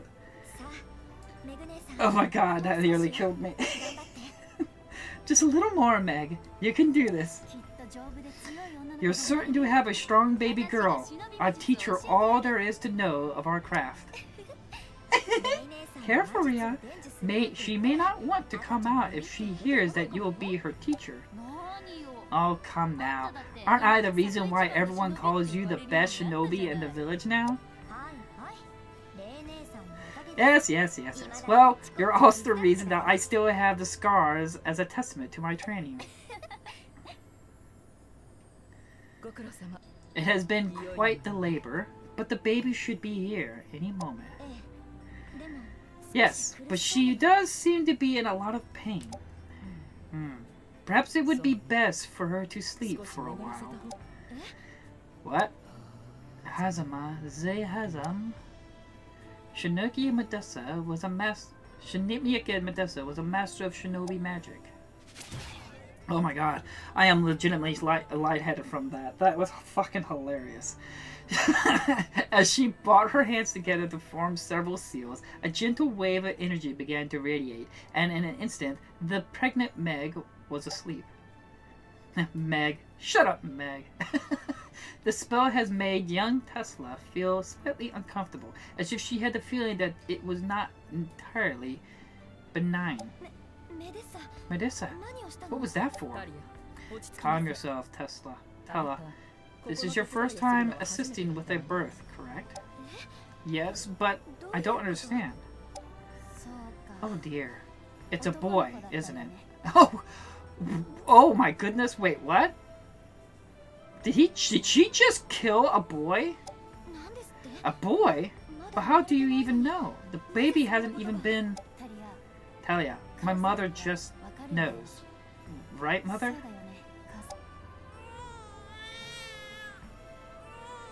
After nodding sadly to her daughter Rhea, Medea moved from Meg's side carrying a healthy baby. So she put the mother to sleep because she birthed a baby boy. It was indeed a boy. No, it can't be. Talia, as the daughter of Chief Mother Della, you know the rules better than anyone. Yes, males are not permitted to live in this village, and so if a male is born to one of us, he must be separated from his mother at once and sent to fosterage. It is our way, Talia. Take the child to the edge of the forest before Meg awakens. Meg was so excited about becoming a mother. Wow, that's horrid. For the women living within the fortified village, it was a cruel law. But it was also indication of how little the women felt they could trust males.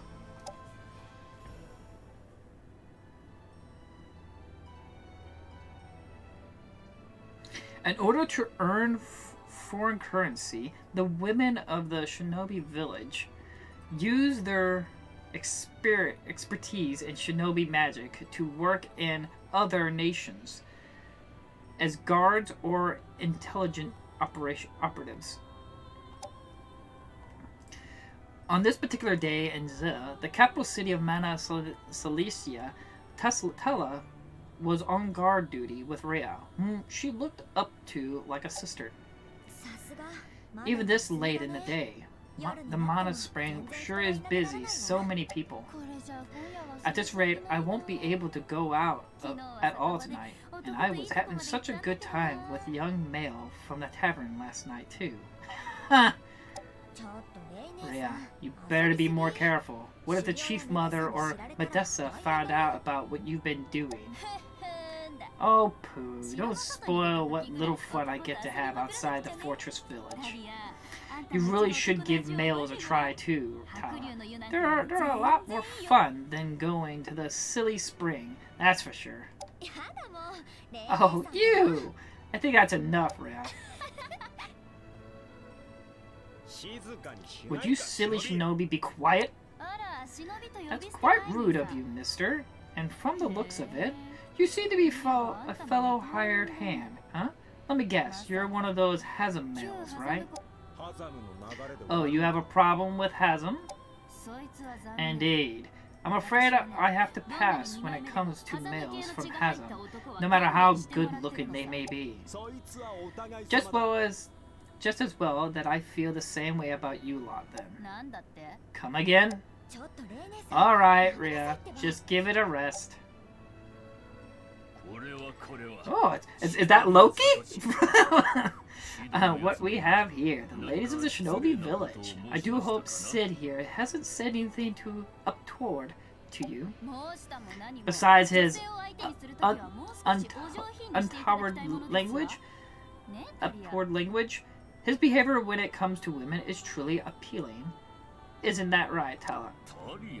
Talia, you must be the daughter of Chief Mother Della. Oh yes, I am. Are you acquaintances of my mother's? No. I'm actually the leader of these mercenaries. You may call me Joes. And, as you can probably tell, I've also worked as a scout for some time now. And I wouldn't be very good scout if I were unfamiliar with the leader of the Shinobi village.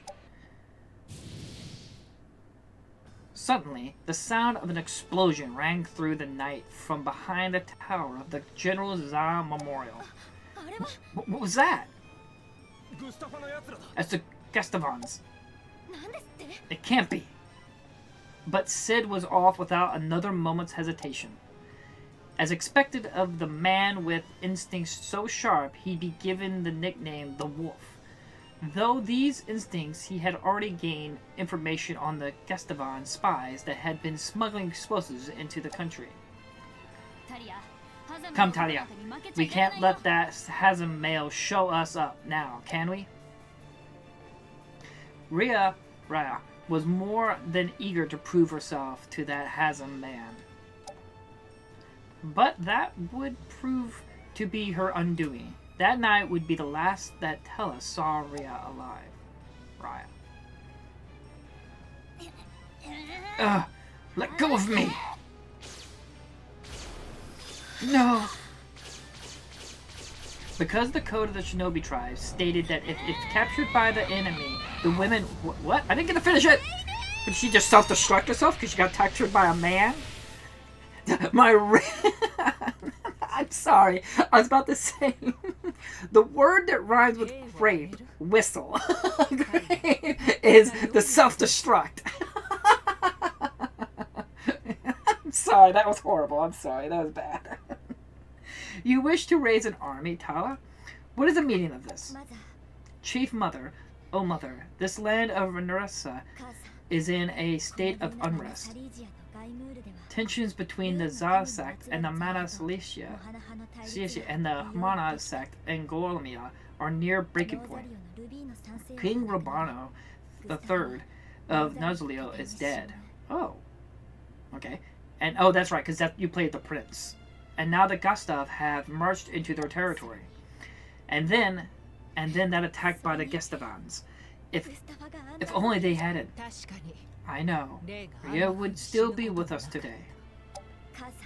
Mother, if we continue to turn a blind eye and land our people to whims of these countries, it is inevitable that they will lose more good women like Raya. Talia, even if you are her flesh and blood, you will watch your tone when speaking to the Chief Mother. Mother! You are a coward! Wow. Talia. Well, you are. You of all people should know better than anyone. We just can't continue like this. And yet, I do nothing. That is what you want to say, isn't it? Chief Mother. But I do nothing out of desire to protect this village. You should know this, Talia. If that's true, then you're no better than the men driven from the village by our ancestors.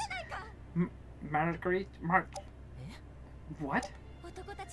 Instead of standing up against the larger countries, the men of Hazem chose to bow their heads and sell their services just to survive. As a result, their freedom was stolen and the pride of the men were disgraced. And instead of taking it out on their oppressors, they came back to the village and took it out of their women.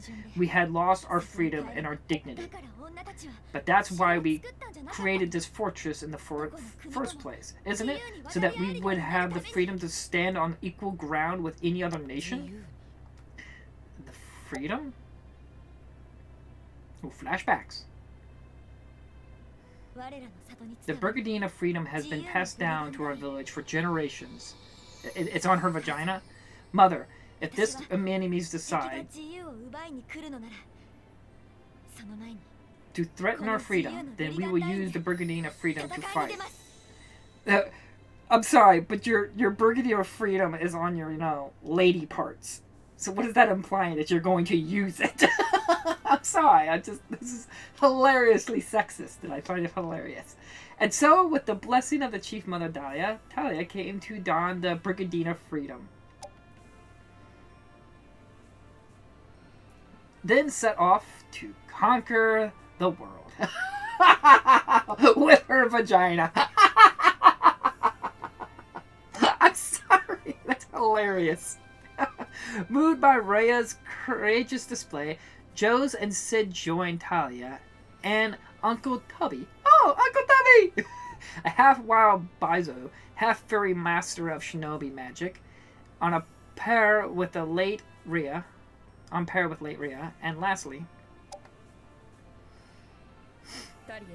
Talia, I cannot bear to lose another daughter. I'm coming along whether you like it or not. Thank you, Medessa. Sir Joes and Sid, I have heard that you took good care of my daughter, Rhea. Madam Medessa, my only regret is that I could not do more. I know it may not be my place, but your daughter, her death was an honorable one, worthy of such talented shinobi master. When we heard you were raising an army, we left as soon as we could. Sid and I are at your service. Much appreciated. Talia, the Chief Mother has requested that you keep her informed of our movements.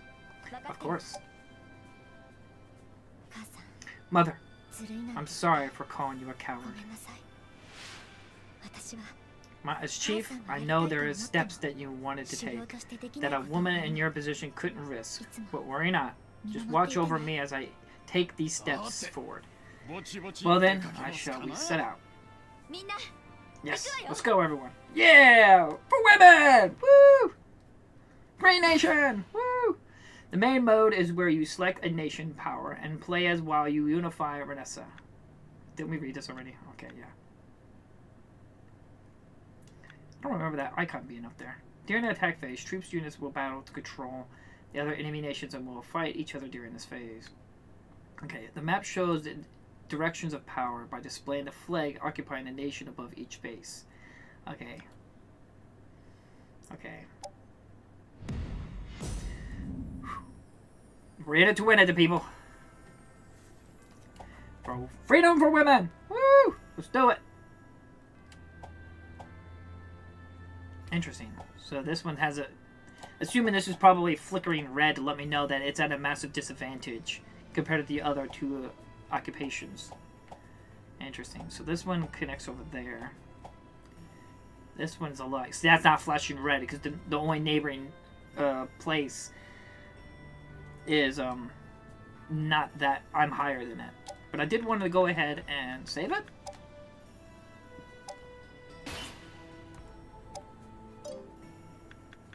And I did want to turn down audio voices. Just so that way when I'm reading it out, their Japanese is not overlapping with my... Since, I mean, I'm assuming most people here watching this can't understand Japanese anyway.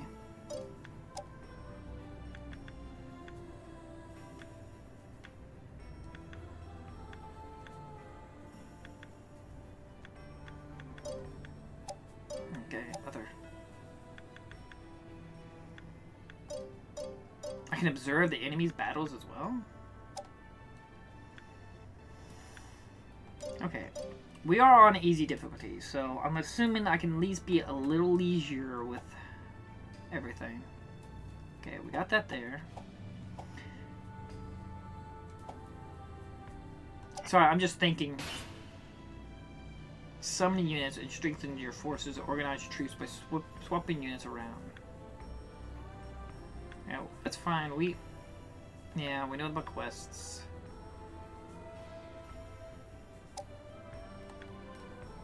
So I'm just still learning.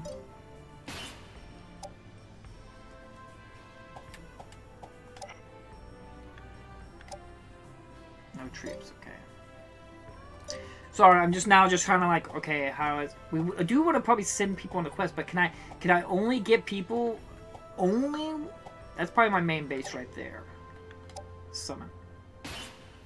Monsters can be summoned at your bases during organization phase. Ensure that all preparations are complete before moving on to the next phase, as monsters cannot be summoned at that phase. Summoning consumes mana from your mana reserve. Upkeep mana is also used at the start of each season to maintain your monsters. More upkeep mana will be required as monsters increase in their level and class. Monsters will require upkeep and mana. Okay. Okay, that's fine. I'm sure I can pick this up. Just... Ooh. Shinobi Tribe. We have total of 30 monsters. We already have monsters, so we probably don't really need to summon any. Troops. Okay, what do we have?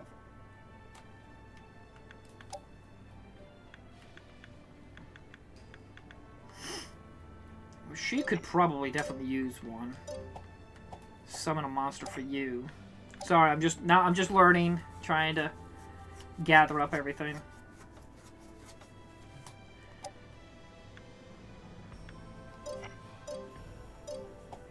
And there's nothing here. So where's my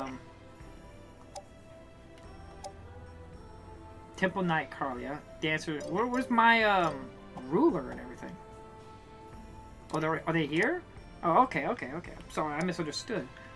Okay. So if I don't have to worry about being attacked, this is a pretty fortified area. So these are the only two entrances to get here. Interesting. Okay, we'll go move. Yeah, that's fine. Shinobi leader. So we'll go ahead and add you and you. Yeah, that'd probably be best. Yeah. And then send you here. And then you. Send you over there. I mean, is there any reason to have knights here? That's the thing I'm confused with. Because if they can't attack here, then why even have people there to defend it?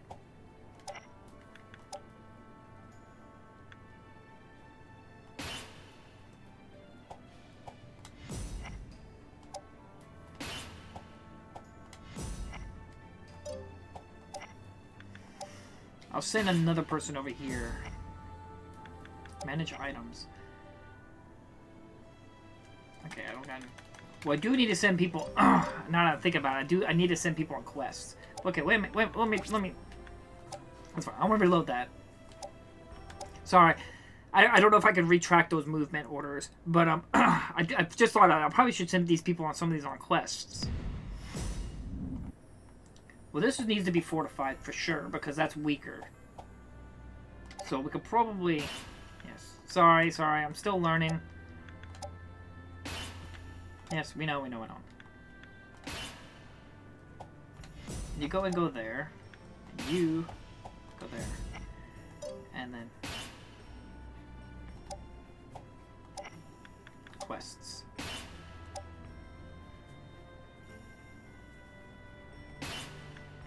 She doesn't have any odds, but she's pretty low level, so we'll probably go ahead and send her on a quest, the training grounds. She's on standby.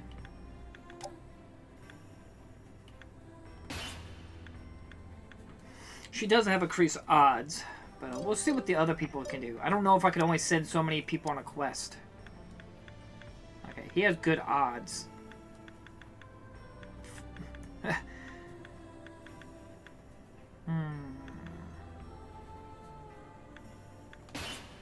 I'll go ahead and send you there. I'll send you there. I want you to go train, since you're the main person. And I'll send you over here. I'll send you over here. Okay. Go ahead and save it.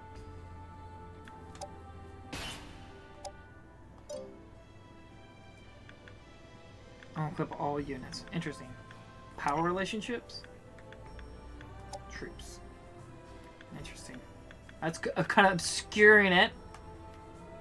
That's gotta be a bug.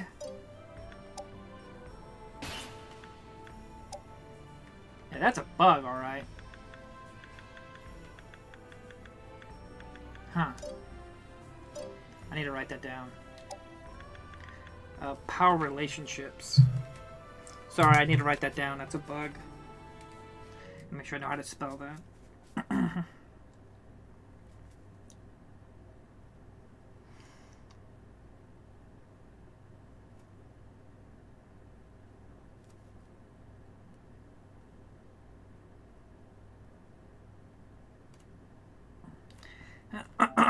See, power relationship.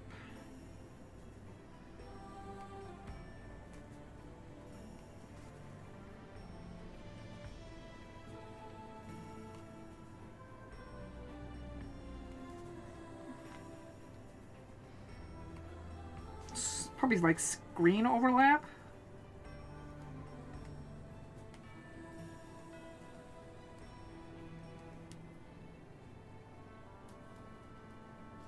Sorry about that. Just writing that down so I don't forget about it. Because it's like it gives you like it's supposed to be used to like give you some information.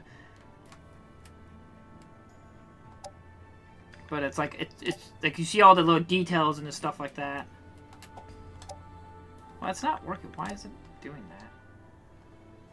I'm confused. Sorry, I'm trying to. It was bringing up a menu before. How do I get that menu to pop up? No, no, god dang it.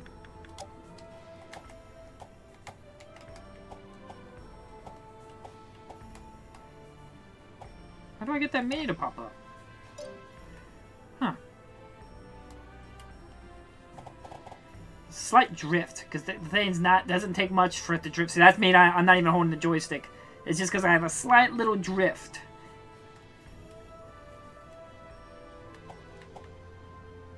Okay, we'll probably go ahead. So this is why I didn't want time limit. So I'm going to hit done.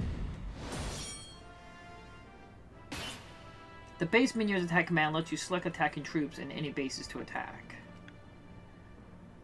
Okay. Okay, we are stronger now, which is I'm good. It's glad.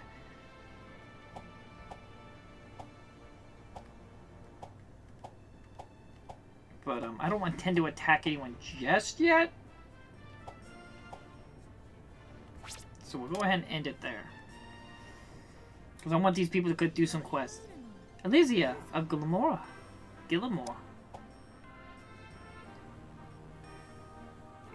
Indeed. Elysia, daughter of the current president. Do you know her, Miss Talia? Yes, actually. I happened to speak with her while on guard duty. Is there something about this Elysia you wish to tell us, Sir Joes? Yes, madam. I have heard stories of her in many countries during my work as a mercenary. For one, she wields a powerful sword. A powerful sword? I confess, I do not know the extent of its power, but it is said to have belonged to the legendary Ma-Eng sisters. Ma-Eng? If I remember my history, those are the three sisters who made a name for themselves during a Castivia incident. Yes, 3 beautiful female knights. Sounds a bit like your worst nightmare. That's not funny. Very well, just an aside. I advise you be very careful of that sword, Miss Talia. Why? The sword will test any who pick it up. What do you mean? If the sword detects the slightest hint of unworthiness in the person who wielding it, the sword would attack the wielder? It is possible. I don't believe it. I don't... Unfortunately, this sinister sword wasn't the only matter I wanted to speak with you about, Miss Talia. I fear something dire will soon decide upon Runersia, something that would be catastrophic to all of us, I believe. That would be best to conquer all Runersia without delay. Is that correct, Sir Joes? You read my mind, madam. while Tessia understood the significance of Joe's and Melissa's words. At the same time, she could not help but recall her brief exchange with Alicia when they met in the Republic of Golmolia. Not only was she a Ruin Knight, but she also the top candidate for the presidency. Would she rally and command any army of her own? Then Talia also thought of Elsa's other identity.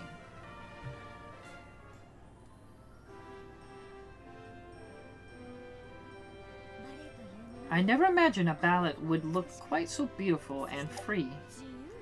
Free? That is the first time that anyone has ever said that of my performance. That cannot be. Your dance as if you were a fairy with wings. My apologies. I assure you I was not neglecting my duties as a hall guard. No need. The Shinobi tribe commitment to their missions is known far and wide throughout the country. I am unworthy of such praise, Miss Elsa. Talia has even given her information on the growing unrest across Runersia. It is about your father. Word of the president's illness has reached the ears of other nations' leaders. Then there is a sudden mysterious death of Rabuno III in the kingdom of Nazlia. Even the Holy Gustav Empire and the Mana Silesia theocracy have been acting strangely.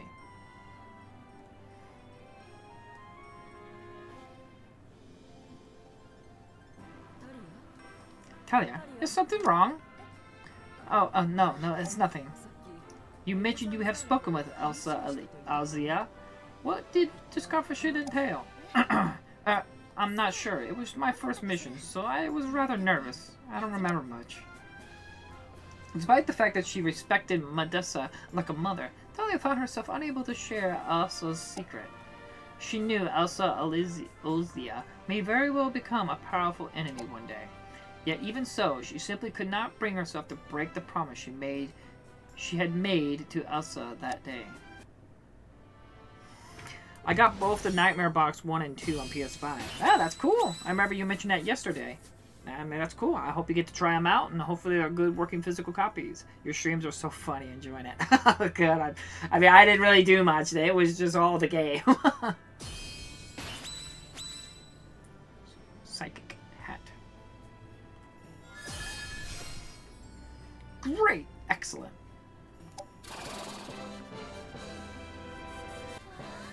Proficiency.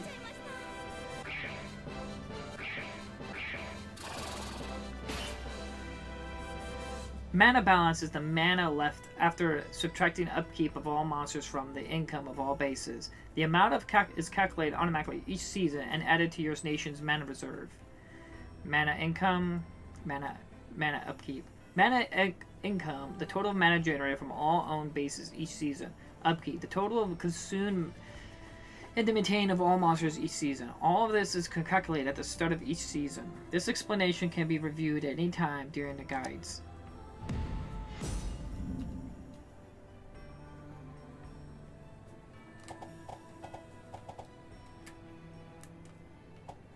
Okay, let's go and save it. I wanted to turn down the music a little bit.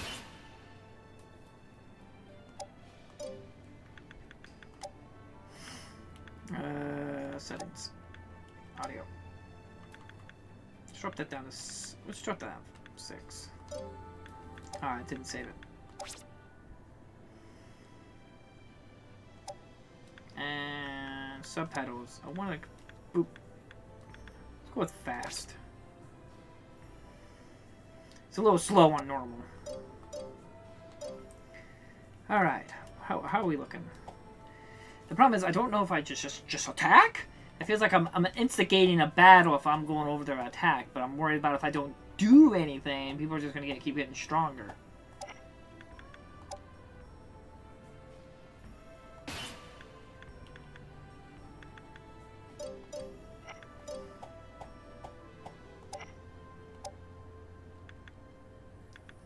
Why do people... And apparently we're good friends with her, so I don't know if it's like, you know, ideal to attack her.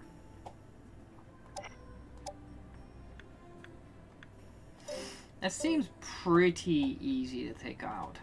So what if we go ahead We don't attack, right? We attack when during the attack phase. So what if we...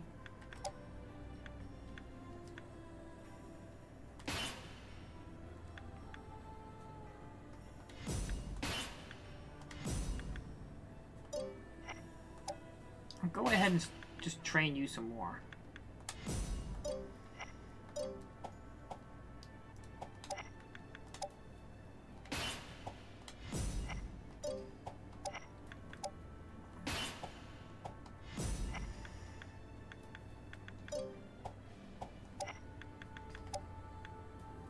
Okay, that gives me an idea, huh?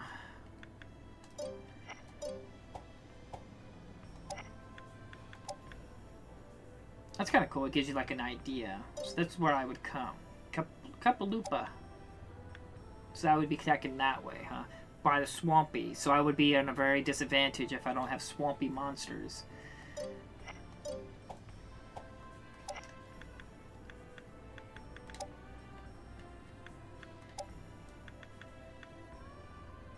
She's a big woman.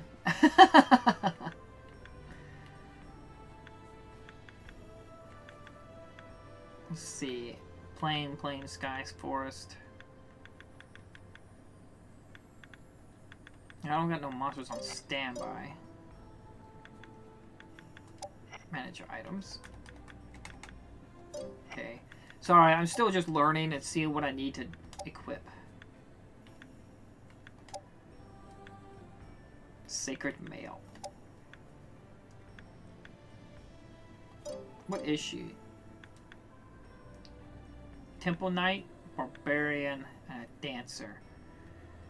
Well, what does a Dancer do?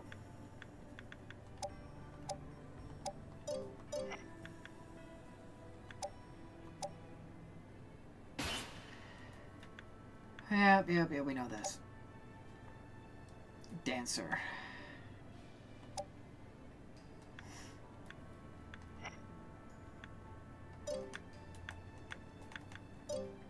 Just feels like I'm just gonna have to just play and find out what's the best strategies. So, okay, I think we attack during... Okay, we'll end the phase. I don't like the idea of just attacking someone, but...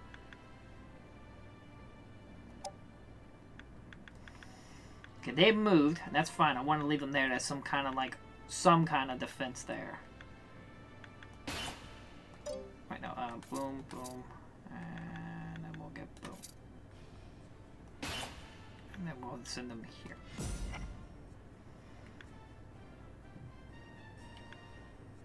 And I think that should be it. Yeah, we'll leave that in stationary. And end the phase. Invasion!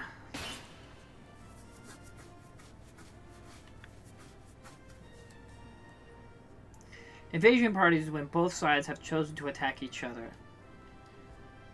Invasion priority is when both sides have decided to attack each other, or when multiple countries attack the same base. Troops with the highest total combat power gets priority. If two bases try to evade one another, the troop with the highest total CP gets to evade, and battle will take place as the weaker base. If multiple powers attack the same base, only the power with the highest CP can attack, while the other must wait. Invade! Woo! Defender. Yeah, we're gonna stomp you in the ground.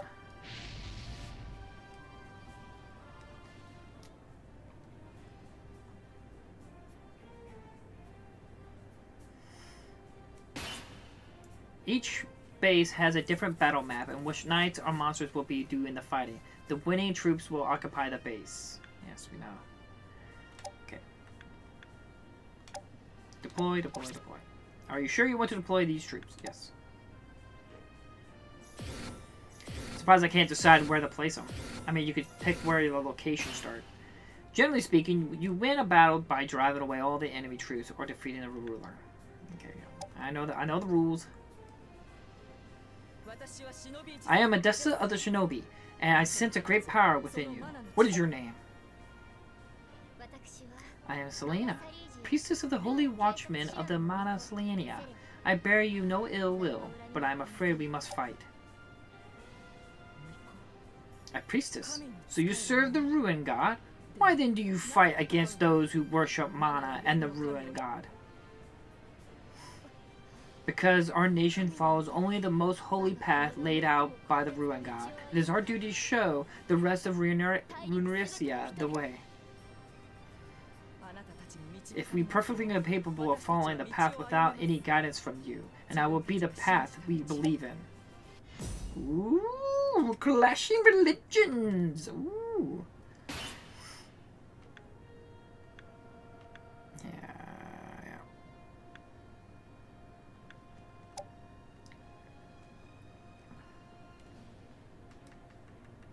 Okay, we do have a swamp advantage because there's a lot of swamp ground. We don't really have swamp monsters though. He's a plain, forest, plain. So they are very plain focused, so we do have a bit of advantage on that. We have a forest, which we do have a lot of forest around us, which gives that advantage. We have sky people who can avoid the swampy plains, other than these mountain guys here. But they're good, like, big hitters. They could be like a fortress. So I kind of put this in the wrong order. So, okay, let me... I hate to reload it, but... Because I would definitely should have put him, or her, her, that big woman right there in the front. Okay.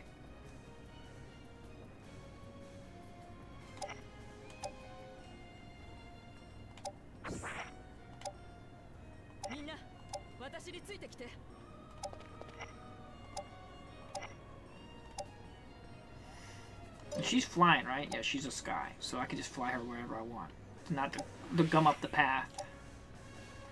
And he's a sky as well, so we'll head over here. And you're a sky too, so you're a Pegasus. You can heal.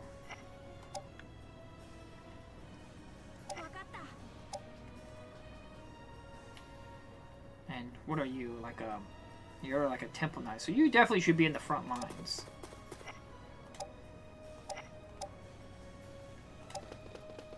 Sorry, I'm still learning the game. I might mess up some stuff or misunderstand some things.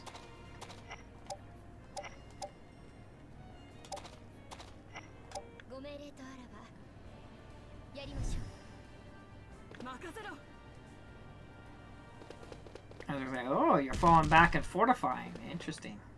I mean, that's a good tactic. They're coming to attack you, so you might as well just stand by and have the best defense.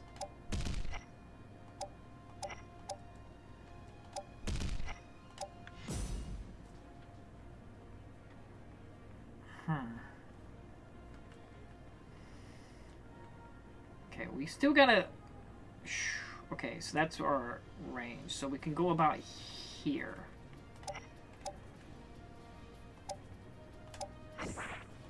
We'll leave it there.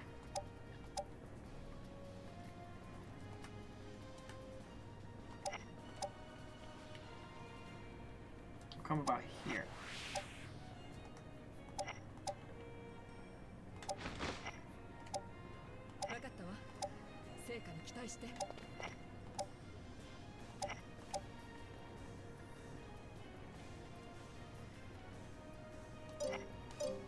Sorry, I just want to see what that is. Okay, so I got... Let's fly about right here. That way we can maybe do a pincer maneuver if we want to.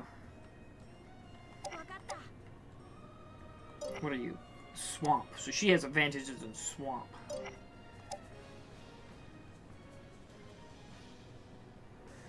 So we'll move you about right here.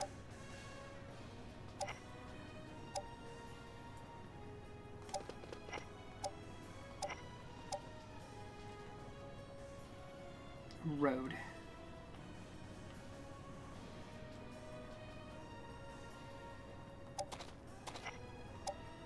They're weak, but they might be some good cannon fodder.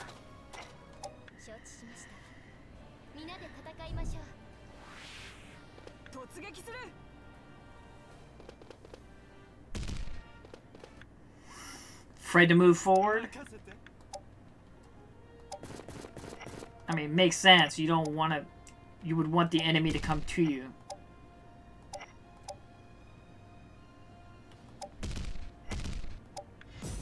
Turn 3. Yes, we know about that.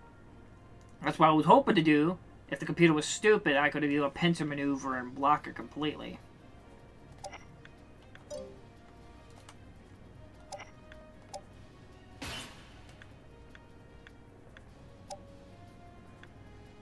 Okay, we get Heal Halo. MP guarantees the next skill or spell of one ally unit within a 4-hex radius will hit target unit will also gain a 1.5 experience. So, okay. What are we looking at? You're there. It's one of those where we move a little bit more, a little bit more, a little bit more. Without putting myself in the enemy's target range. But keeping a good distance so we can do a massive attack.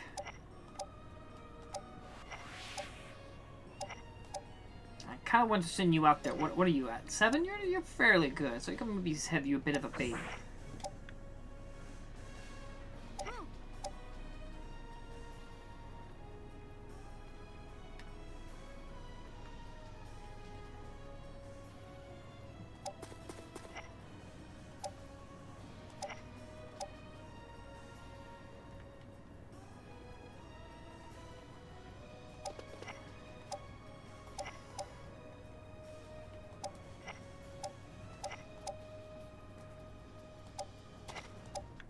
Okay.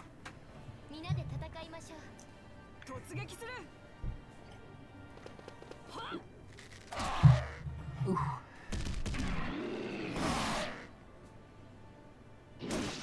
That's fine. That's what our original plan was, to have them. I just hope you don't die. That's great. That's great. We can manage that. The plan was to have them as a bit of a bait to lure them in a little bit. I just wish I put her in a better place. I kind of messed up on that. So the big muscle's not so far back. And they're slower too, so it takes me longer to get them there. I messed up on that little bit. Okay. What are your magic? Paralyzed.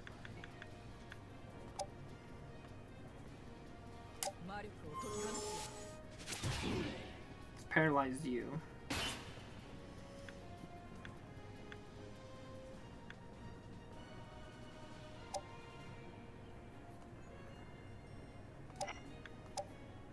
Divine Ray.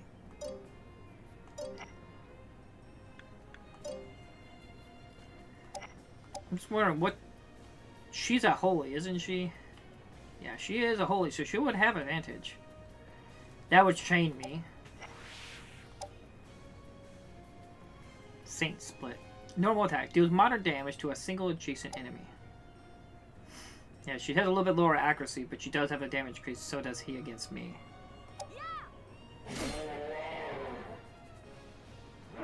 You missed! Silent. Inflict silence on a single enemy unit within a 4-hex radius. Silenced units will be unable to use magic. 1, 2, 3, 4. So it might be a good idea to go here. Oh, I can't. That's right. Magic doesn't. You can't move with magic. Okay, that's gotta remember that. Nub power deals minor damage to a single enemy unit within a 2-hex radius. Has a 20% chance of inflicting paralyze.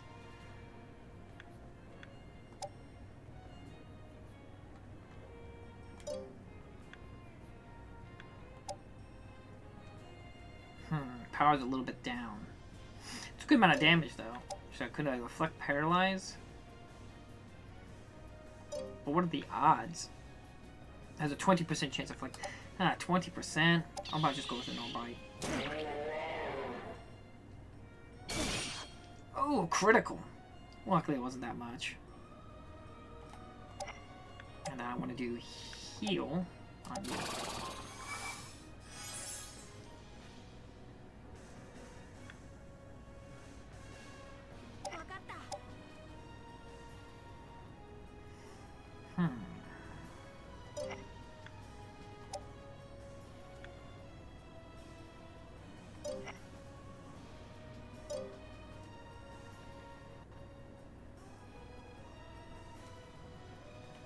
That'd be dangerous. But I'd be putting myself in a pretty good area to do some walloping on her. And she's a wizard, so...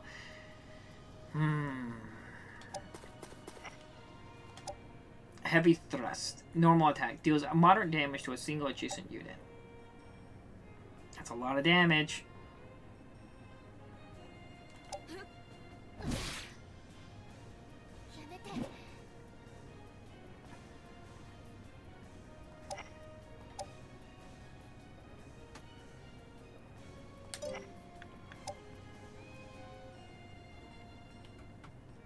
Let's use him as backup. He should be able to go over there and back her up a little bit.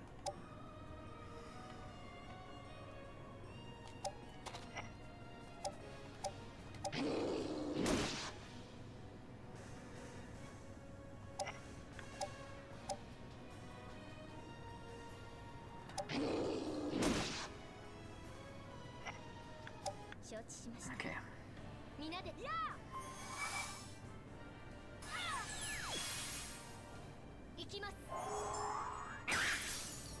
Ah, my goblin!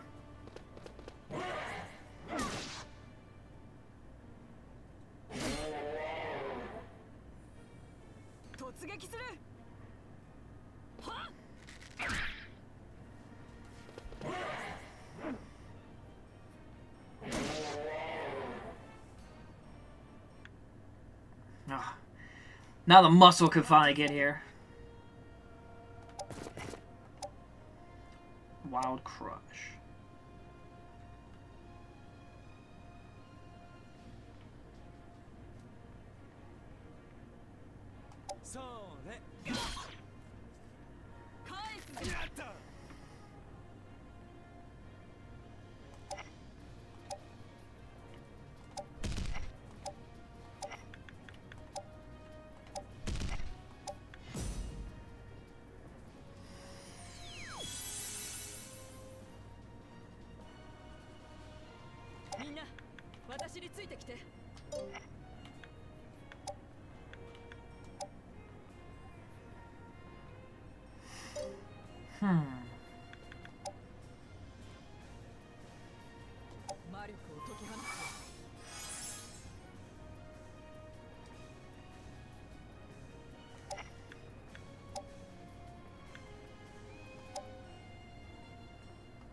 Deals major damage to a single unit within loop heal.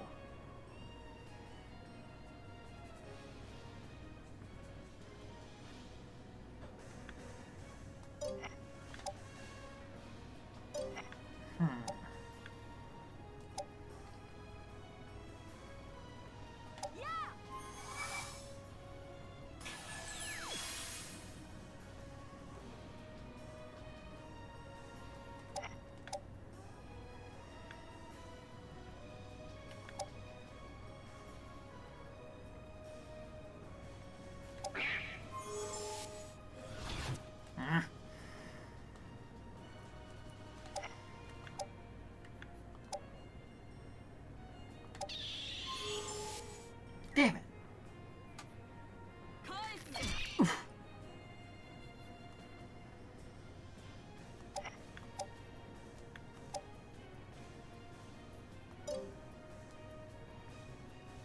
Guarantees the next skill. I'll probably just go ahead and heal.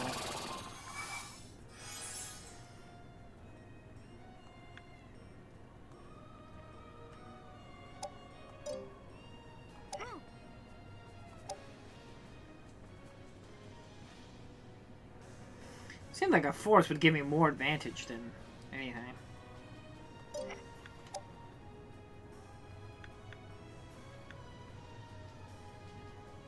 Area deals major damage to a single adjacent unit.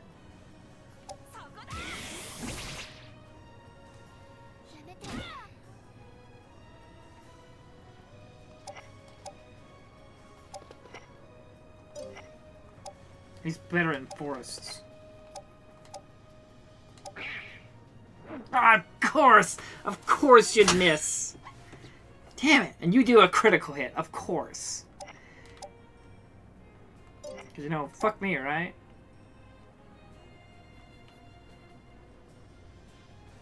swamp.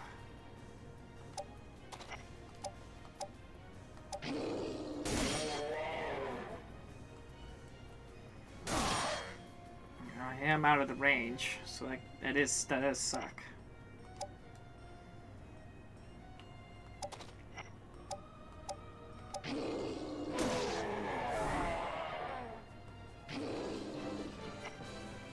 And you do heal when you level up, which is very good. Man, it sucks. He was right there. She was right there. He was even in the forest to get the tactical advantage. He's dead now. Damn it. It sucks.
Battle rules, turn restrictions.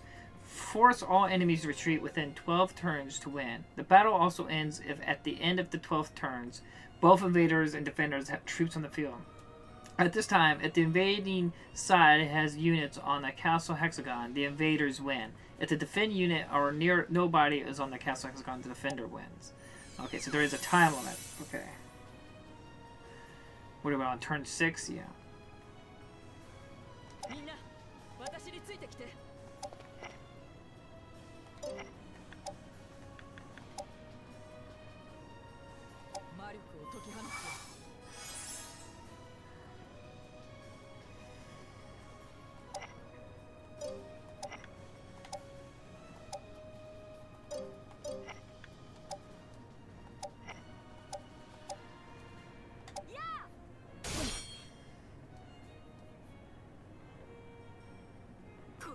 I have been cornered.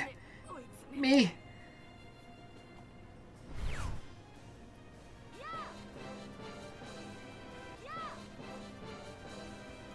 Archangel has been locked. Definitely got a lot for that, huh?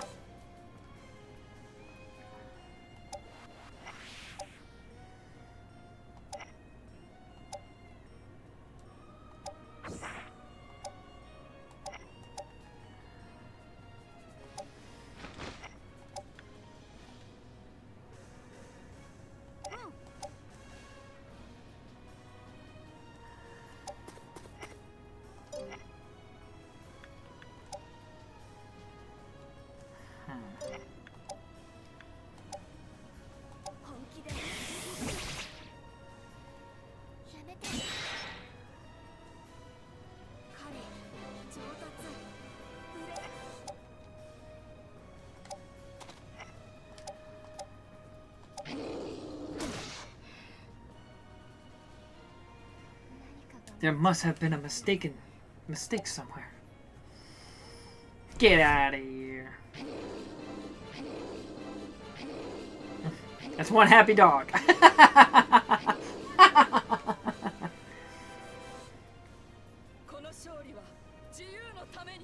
We have triumphed in the name of freedom.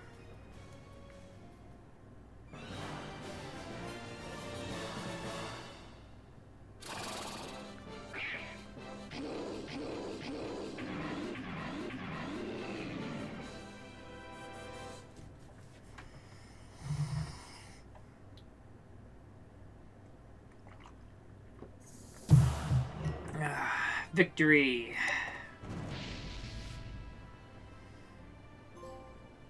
The Flames of War. Recollection. Della and Mendesa.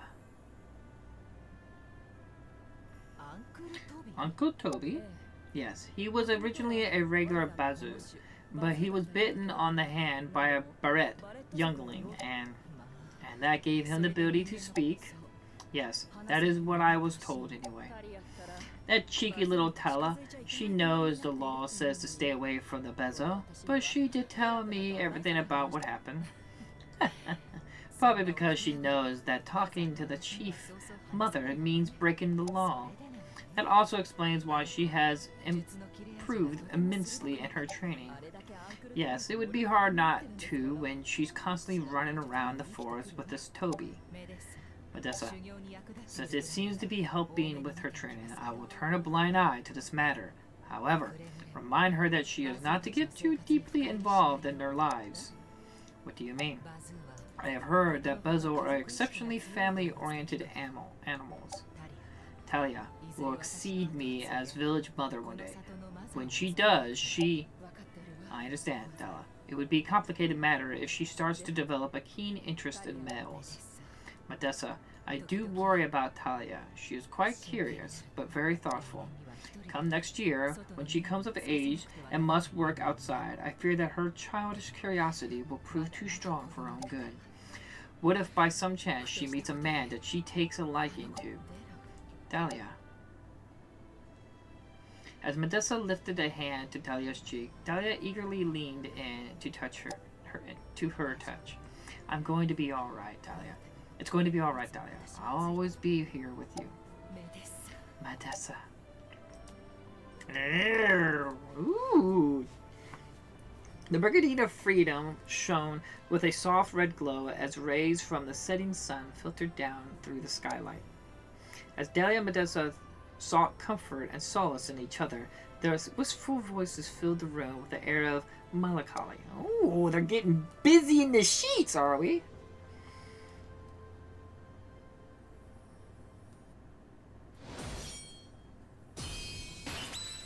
Good. Invasion effect.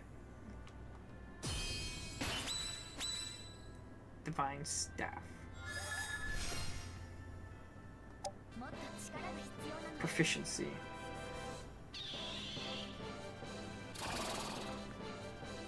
Nightmare, huh? Okay. Season 3. Let's go and save it.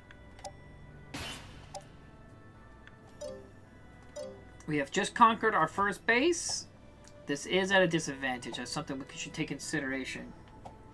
But it probably would be a good idea. That is a huge... Because there's 3 knights there. There's quite a bit of a force there. Level 1, huh?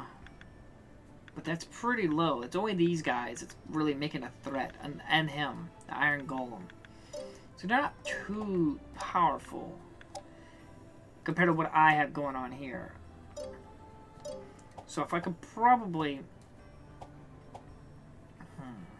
Do we have... We should always consider quests. What do we got going on? Okay, we do need to send people off because... Okay, what... Is it different? Yeah, it's different. Okay, we do need to send these people off to get... Because there's Ruin Knights over here, so...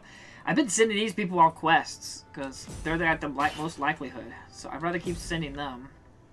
Talia could probably change her class. Because she's at Master Proficiency. Shinobi Leader. And she's mastered all this.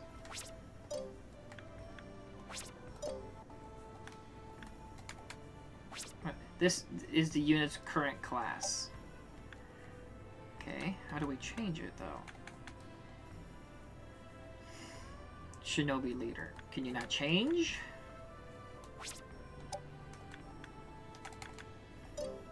Huh.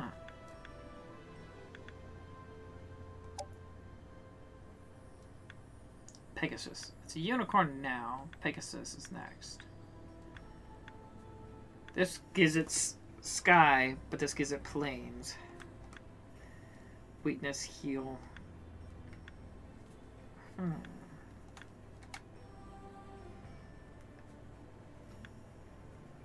I'm just trying to make sure I'm understanding everything.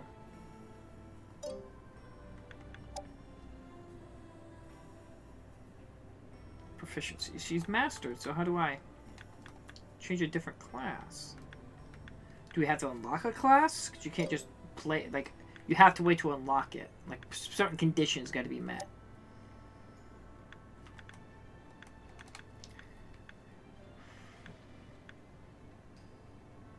Just wonder if I should have a Pegasus. Well, what's her skills? I'm sorry, I don't mean to keep jumping through menus. She's a healer, so it'd probably be better to have a Nightmare as more of a bodyguard for her.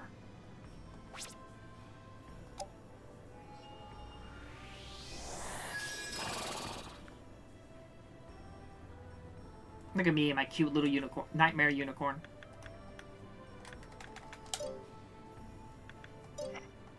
Didn't we lose a goblin over here? Yeah, I want to go back to troops. Yeah, she lost a goblin. Okay, class. You got a class up.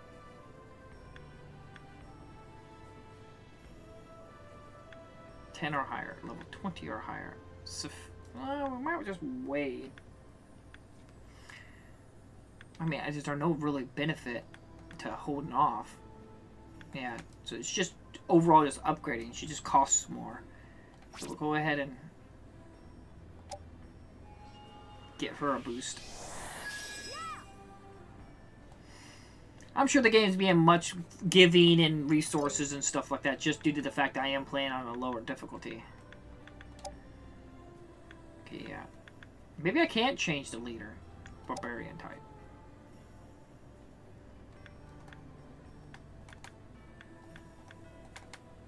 Wait, is she a monster?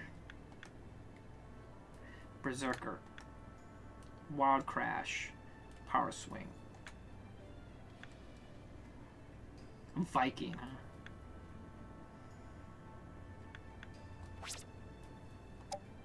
Sure. Why not? We'll learn as we go. I'm confused. Are you a guy or a girl? Because either way, I'm scared.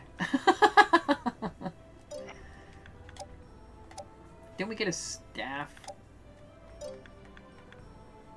Anti-charming ring. Thunder spear.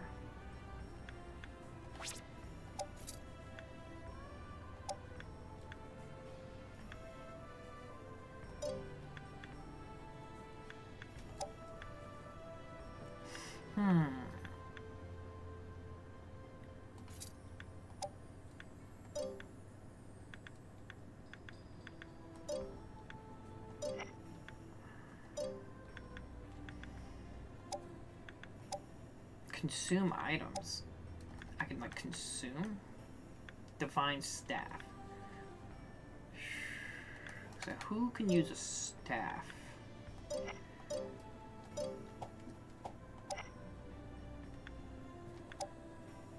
I would imagine she's a cleric, so I imagine she'd be able to equip a staff. You can't equip a staff? Lancer, I would imagine. And she's got the spear. We do want to send these people on quests so they can get stronger. Especially her. She's only level 2, for Christ, for crying out loud. She's just a wee baby. How about over here? Toby, Rogue, Hunter, Enchantress. Okay, you can equip it. Good.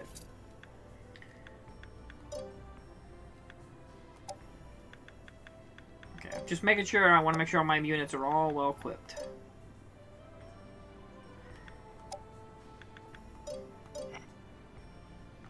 And we do want to replenish her units. How do I know how much we're consuming in terms of...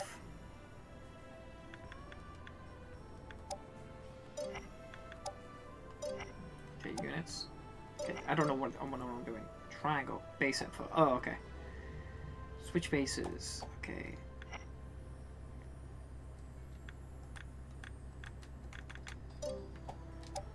I do want to save it, because I feel like I've done a lot.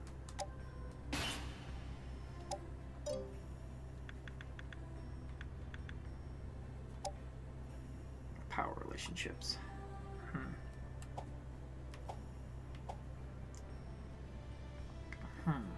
Okay. I'm trying to figure out how what's my upkeep? Mana reserves. I got 2,249, but what am I consuming though?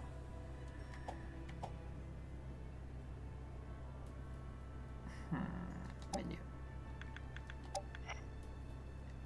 Mana upkeep. Oh, how much do I get in a season? Because I don't see.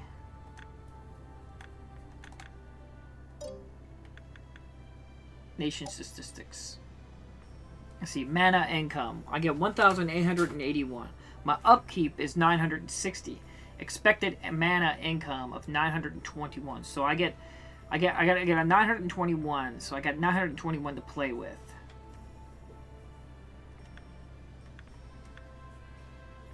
Okay, we gotta be careful because she's definitely gotten some mana income. She's definitely getting strong.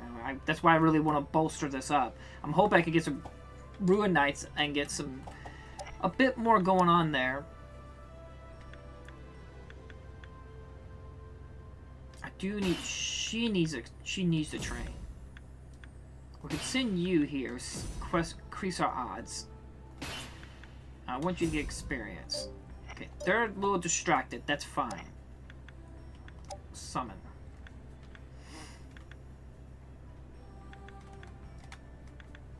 Revive?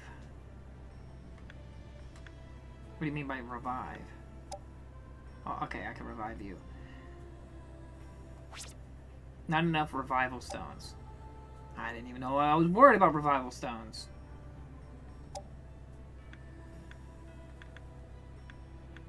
Upkeep mana. Number consumed 1. Summon mana. Upkeep mana. Okay.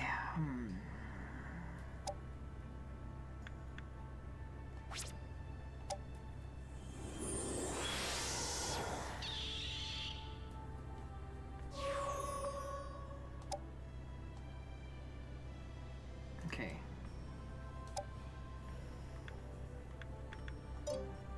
Then troops. Let's bolster you up back up. And we got that. I mean, it's only level 1. So where you probably like summon a bunch of them and send them on quests. So it'd probably be like smart if whoever you send on quests, get a bunch of summons and have them go on the quests and stuff like that. So that's a bit of a mistake. But I might invade this forest because whether they attack this one here and there, it keeps them from getting from the inside. That's the key thing. So either whether they attack me here, there, I'm going to send pretty much my entire troop over here. Battlefield. Which, I forget the name of what I am. Autiriana? Which we would be coming up this way. Which would be fighting across a bridge. Which will be interesting of a dilemma. But man, oh man, that's a pretty close fight with full forces. But he got a bunch of, let's see, base info. He's got a lot of level 1s. That's the thing I'm banking on, because this is level 1, level 1. That's not a whole lot. Level 1, 5's here. Like I said, I'm fairly on a good footing. I'm surprised the power level is so close. We'll go ahead and save it and try that fight. No, not load, not load. And then we'll probably see how long that would take. Okay. We'll end. We're going to attack phase. You have frontline bases with no knights present. Proceed anyway? Yes.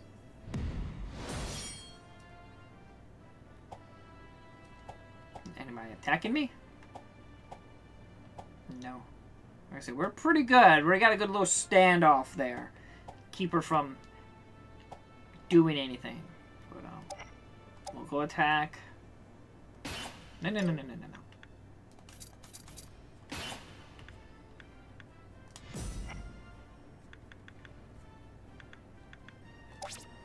Are you sure you want to execute that command? Yeah. Penetration!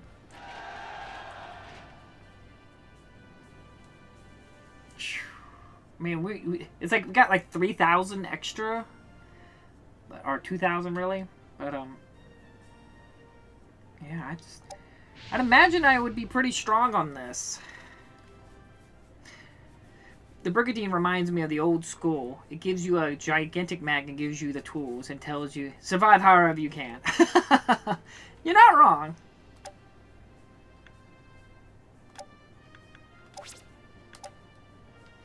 This is more like a board game. It's just kind of like, hey, this is the game. It reminds me, I don't know if... I think this was a PS1 game, but I'm not sure. Oh my goodness, look at that handsome man, woman, they, them person. I don't know. Oh my. Just look at the anticipation on those lovely faces. Well, prepare yourselves because here I come. Oh god. Oh god. That's my snoo snoo. If you stand between Gustav and victory, you will be removed.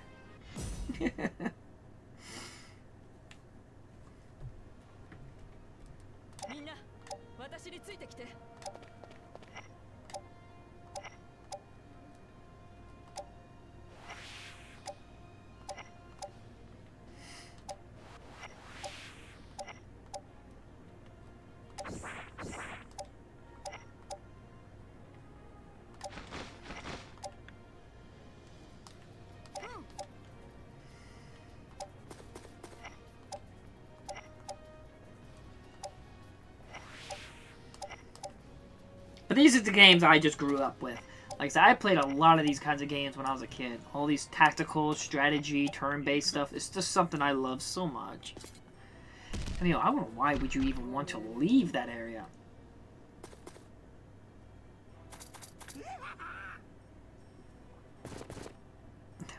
Was that the grappler? Was that what's his name? The grappler?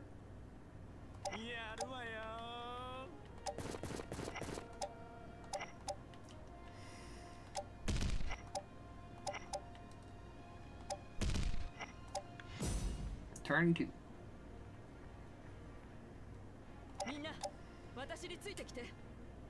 Lake. That's a massive disadvantage. Yeah. What was it? Yeah. Grappler. I don't want to be the grappler.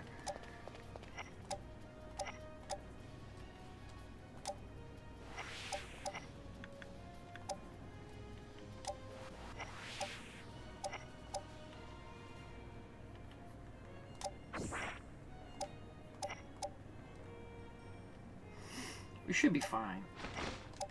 Possibly wonder if I should like do a send the big guy in the back. Send him this way to see if we can like corner them a little bit. A bridge, huh? What do we got? What are we dealing with here? Okay, he can't. He'd be right at the end. Phew. The Wyvern's got some distance.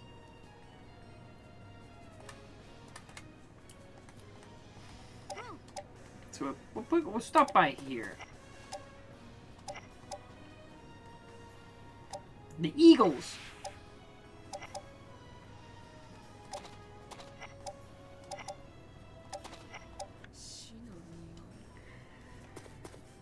Whew. Because I have to push forward. Because if I don't get there in time in 12 turns, the defender always automatically wins. That's something to consider. That's why I'm like, well, maybe it'd be a good idea to split their forces and go this direction. I mean, I'd be splitting my forces, but I really need to approach it in different directions than trying to push myself across that lake. It just seems like a doom thing to do.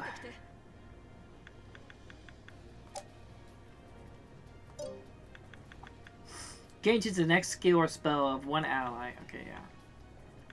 Divine Ray.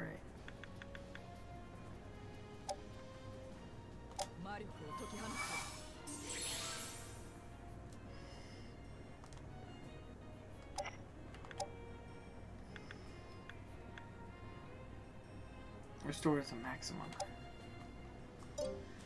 Loop heal. Affects the target, a single ally unit within a 4-hex radius. Restores 10% of its max HP at the start of each turn for 4 turns. So go ahead and give that to you. Since you don't want to lose your main defense force in the front.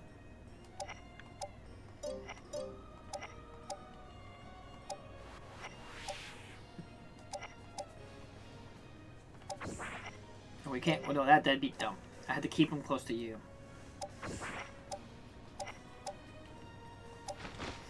We'll push on ahead, but right now we want to see what we can do.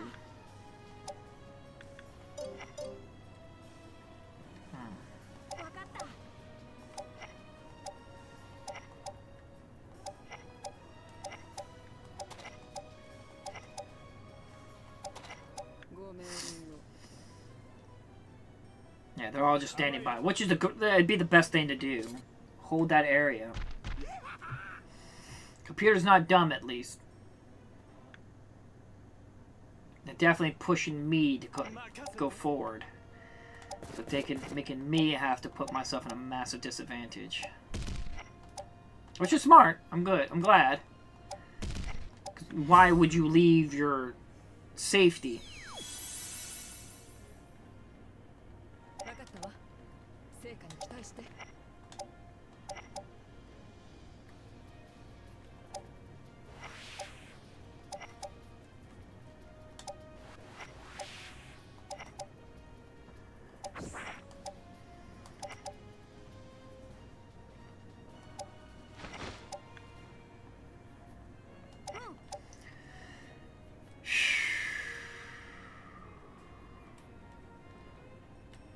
She does have an advantage in Lake, which is great.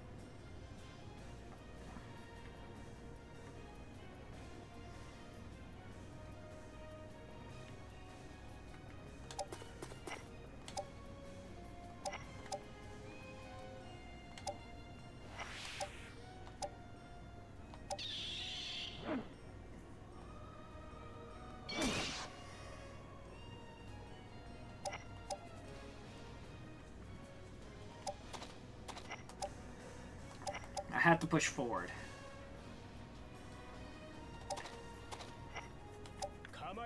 And it's gonna suck.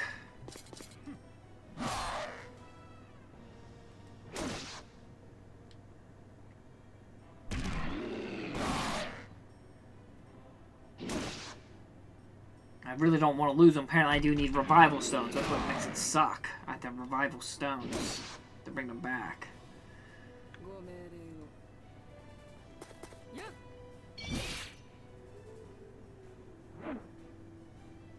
Bird hit can't hit shit.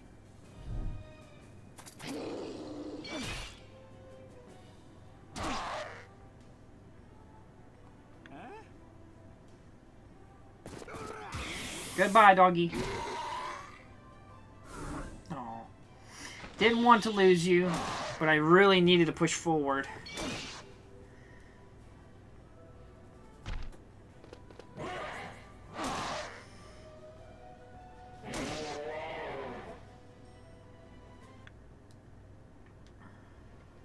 Man, you're so freakishly slow. I hate it.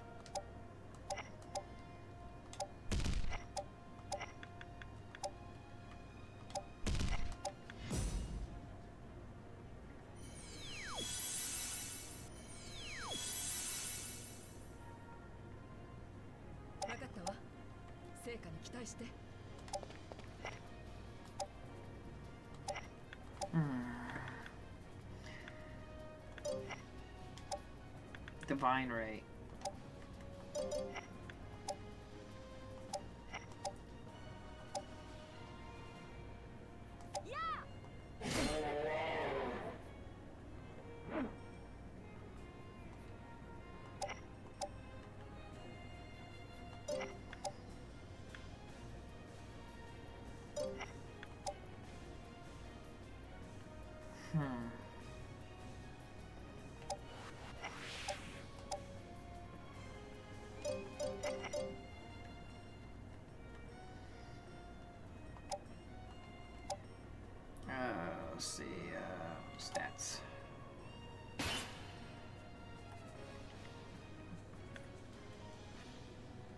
Okay, this is new information. Classes, skills, magic, and equipment often have elemental effects. The elements are represented by 5 colors with different advantages and disadvantages when fighting against certain enemies. Advantage and disadvantage. Okay. You can see the relationship between red, blue, and green. Attacks cause more or less damage depending on the attack element and defenses. When your attack element is the same as the enemy's defense element, the effects are negated. Attacks without an element are affected by the number of orbs, but not element colors of each orb. Weak effect, strong effect. Okay.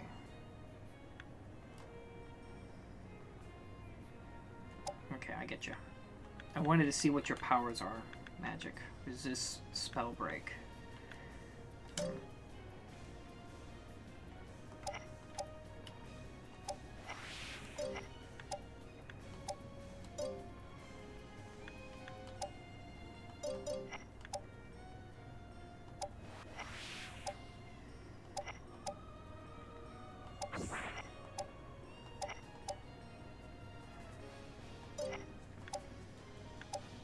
Damn it. Everything's just far enough away. I can't do anything.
I was hoping the bird would have got his life healed by leveling up.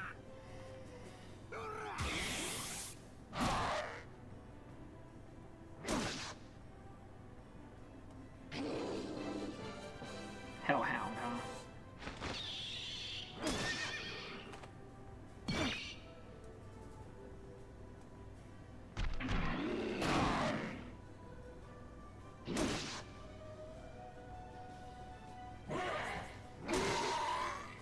Oh, it's dead. Damn it. I was really hoping it would. Damn it, man.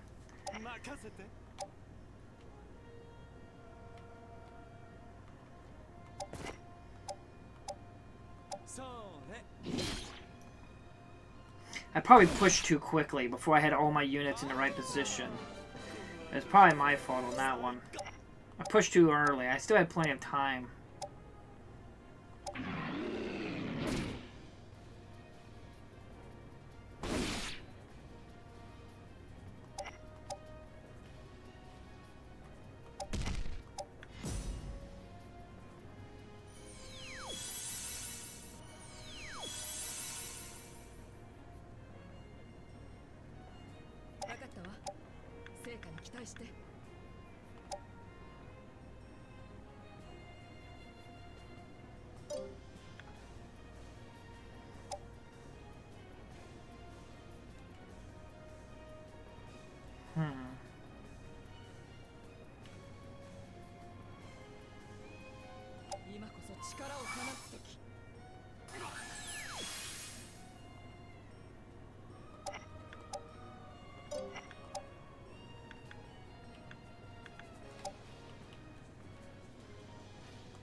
It's time for me to offer up my own soul to Sinzor. Yeah, get out of here.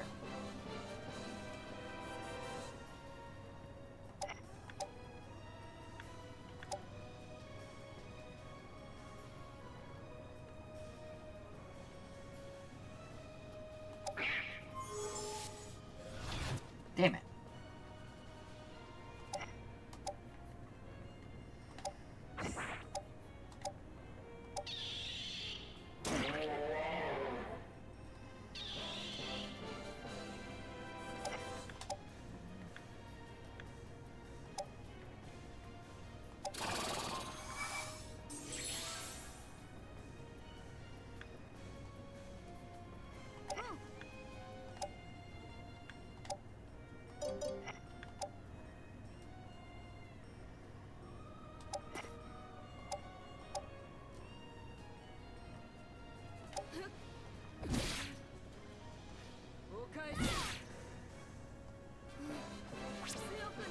Temple knife, huh?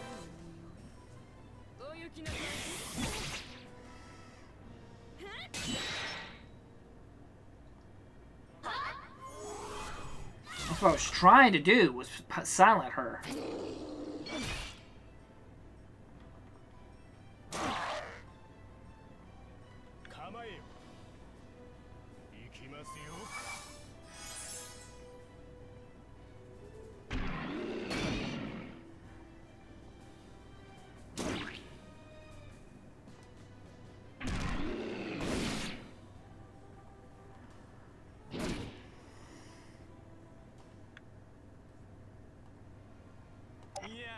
What are we on? Turn 6, we're even halfway.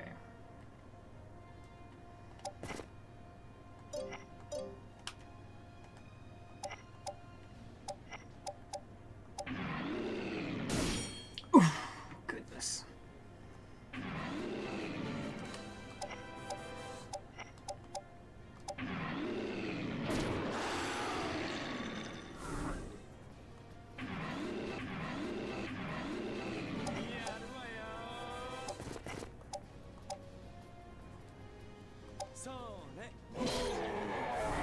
Wait, he was surrendered. Damn it! That was a waste of a turn. Damn it. He was an ally, or I was going to capture him. Damn it. That was stupid of me.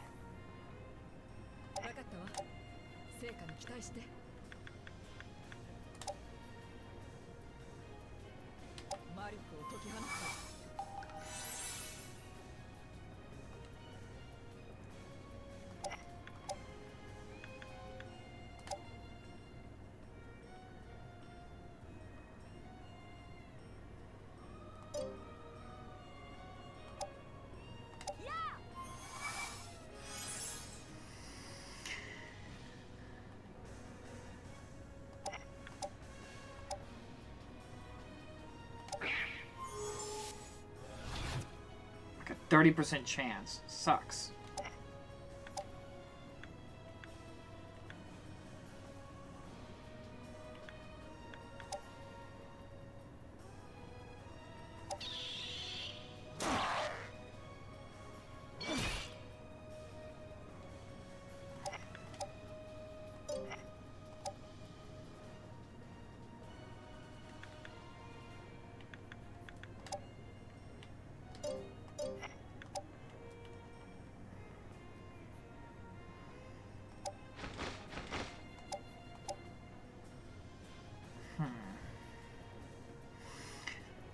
Interesting. I'm worried about putting my horse in or Pegasus in a really bad area. Guarantees the next skill or spell of one ally unit within a 4-hex radius will hit. Target will also gain 1.5 experience.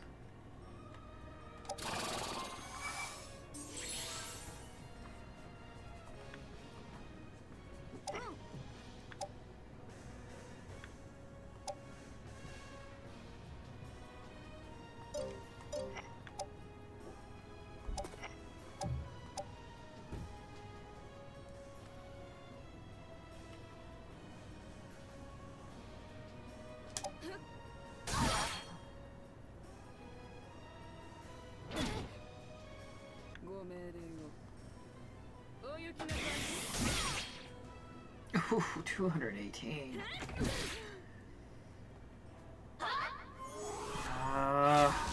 Oh God.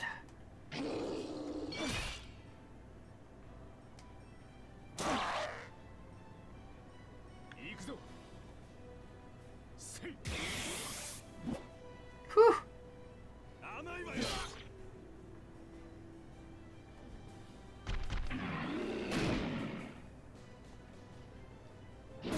He's one of the tougher ones. He's got like 100. He's like level 10.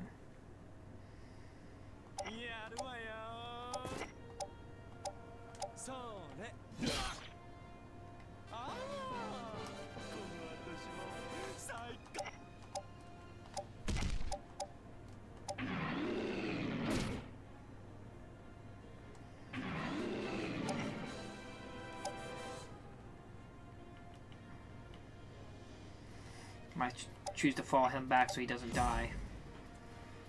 Sorry if I'm being really, really quiet. I'm just focusing on the game a lot. Now we're out of mana. Great.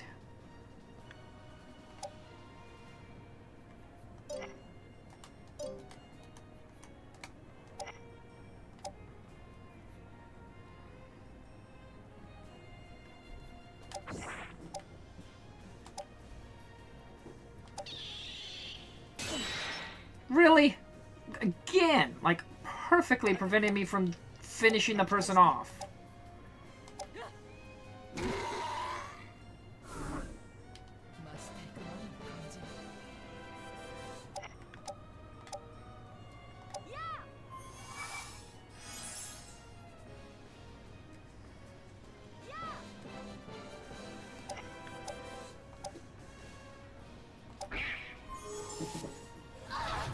Oh, now you finally work, huh? Okay, you're out of magic too, which is not good, because you do a shit ton of damage.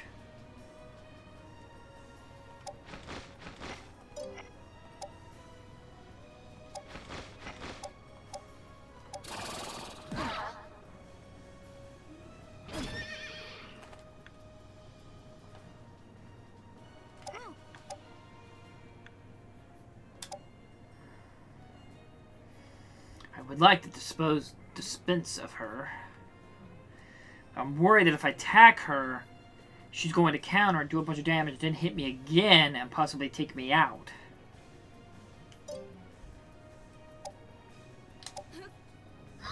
So just get rid of her.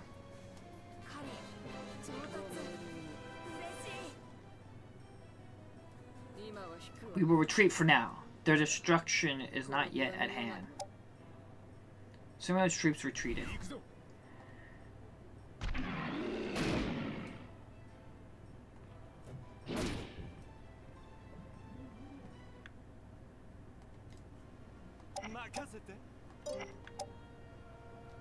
Hex Max Rage. Normal attack. Dealing moderate damage to a single adjacent enemy. It has a 30% chance to inflict faint. Damage. Power. Fuck him up! Boom! Goodness gracious. Is this all there is to my powers? Get your bitch ass out of here. Oh, I was hoping I could capture the golem.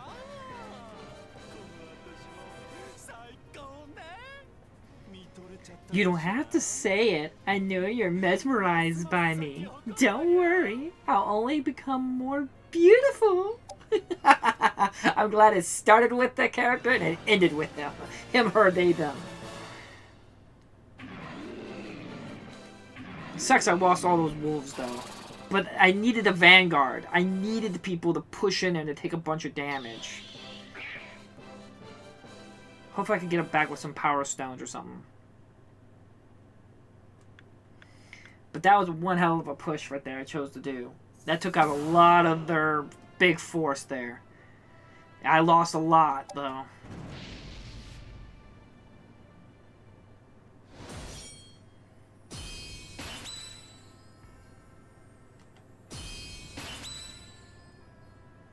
A potion that slightly increases maximum HP.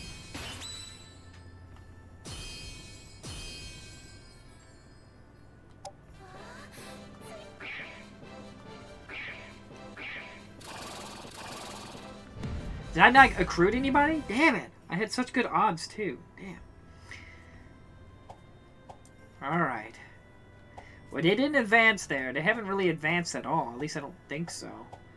I mean, I feel like I'm the being in the asshole around here. Season 4 of 24. So there's still a time limit, I'm guessing? Because it says Season 4 of 24th. So I'm thinking there's still a time limit to this game. It's just the other one had a lower time rate. So we'll go ahead and save it.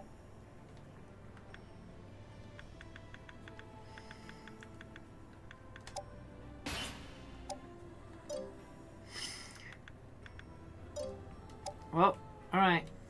Well, we're going to end this here. Thank you all so much for joining me with this. I'm sorry this was not at all what I was expecting out of this game. I didn't really know what to expect. Like I said, there's a lot of times I buy a game without really researching it because it just catches my eye or it looks interesting from at that moment. Because I bought this a long time ago. I don't even know when I got this game. But it caught my eye, and right now I'm very intrigued. It's very like a board game, strategy, resource management, and everything like that. Sure, I am playing on easy difficulty, so I'm playing AI and everything, but AI was still pretty smart there. It was kind of cool how they fortified that little island, because they knew it would be dumb to leave it. You would put yourself at a massive disadvantage. So that was really, really cool. Even on normal or easy difficulty, computer was still intelligent enough to do that, and that's impressive. I've played some strategy games where computer is brain dead. Like, they will just charge. They only know one thing: go forward, attack the enemy. And this was actually pretty good. Like, I legitimately had to stop, and I could have done that better. I pushed too quickly. I wasn't sure with only 12 turns. I wasn't sure if I would have had enough turns. But if I maybe waited 1 or 2 more turns to set my people up, since the computer was just standing there, I could have pushed way harder and took them out. But that still worked out pretty good because I was able to take out a few of them. If I just didn't waste a turn hitting that skeleton, that was really dumb of me. I totally forgot about I captured that skeleton. But again, this is being very, very interesting. Though it's very interesting that I chose the faction that's like almost sexist, very woman focused. But hey, you know, whatever. There's all kinds of people. There's all kinds of tribes out there. There's all kinds of factions and everything. So it was a very interesting choice. But boy, oh boy, that was hilarious. I do not know if that was their intentions, but boy, oh boy, that's legitimately sounded like Dragon Come at the beginning there. That, like, all they had to do was just say the white lake. Didn't they say did they say what the White Lake? Did they actually use those words? I can't remember now because it was so ridiculous. I was laughing so freakishly hard. I couldn't even wrap my head around it. But again, this game is being very interesting. I'm really into it right now. But I'm a big fan of these strategy kind of games. So I'm always happy to come across a new one to add to my shelf or get to play. So again, thank you all so much for joining here. I'm looking forward to play this again. But tomorrow is Wednesday, so I will not be streaming tomorrow. So again, thank you all so much for joining here and being a part of this. I'm really into this right now. So again, thank you all so much for watching, and I'll see you all next time.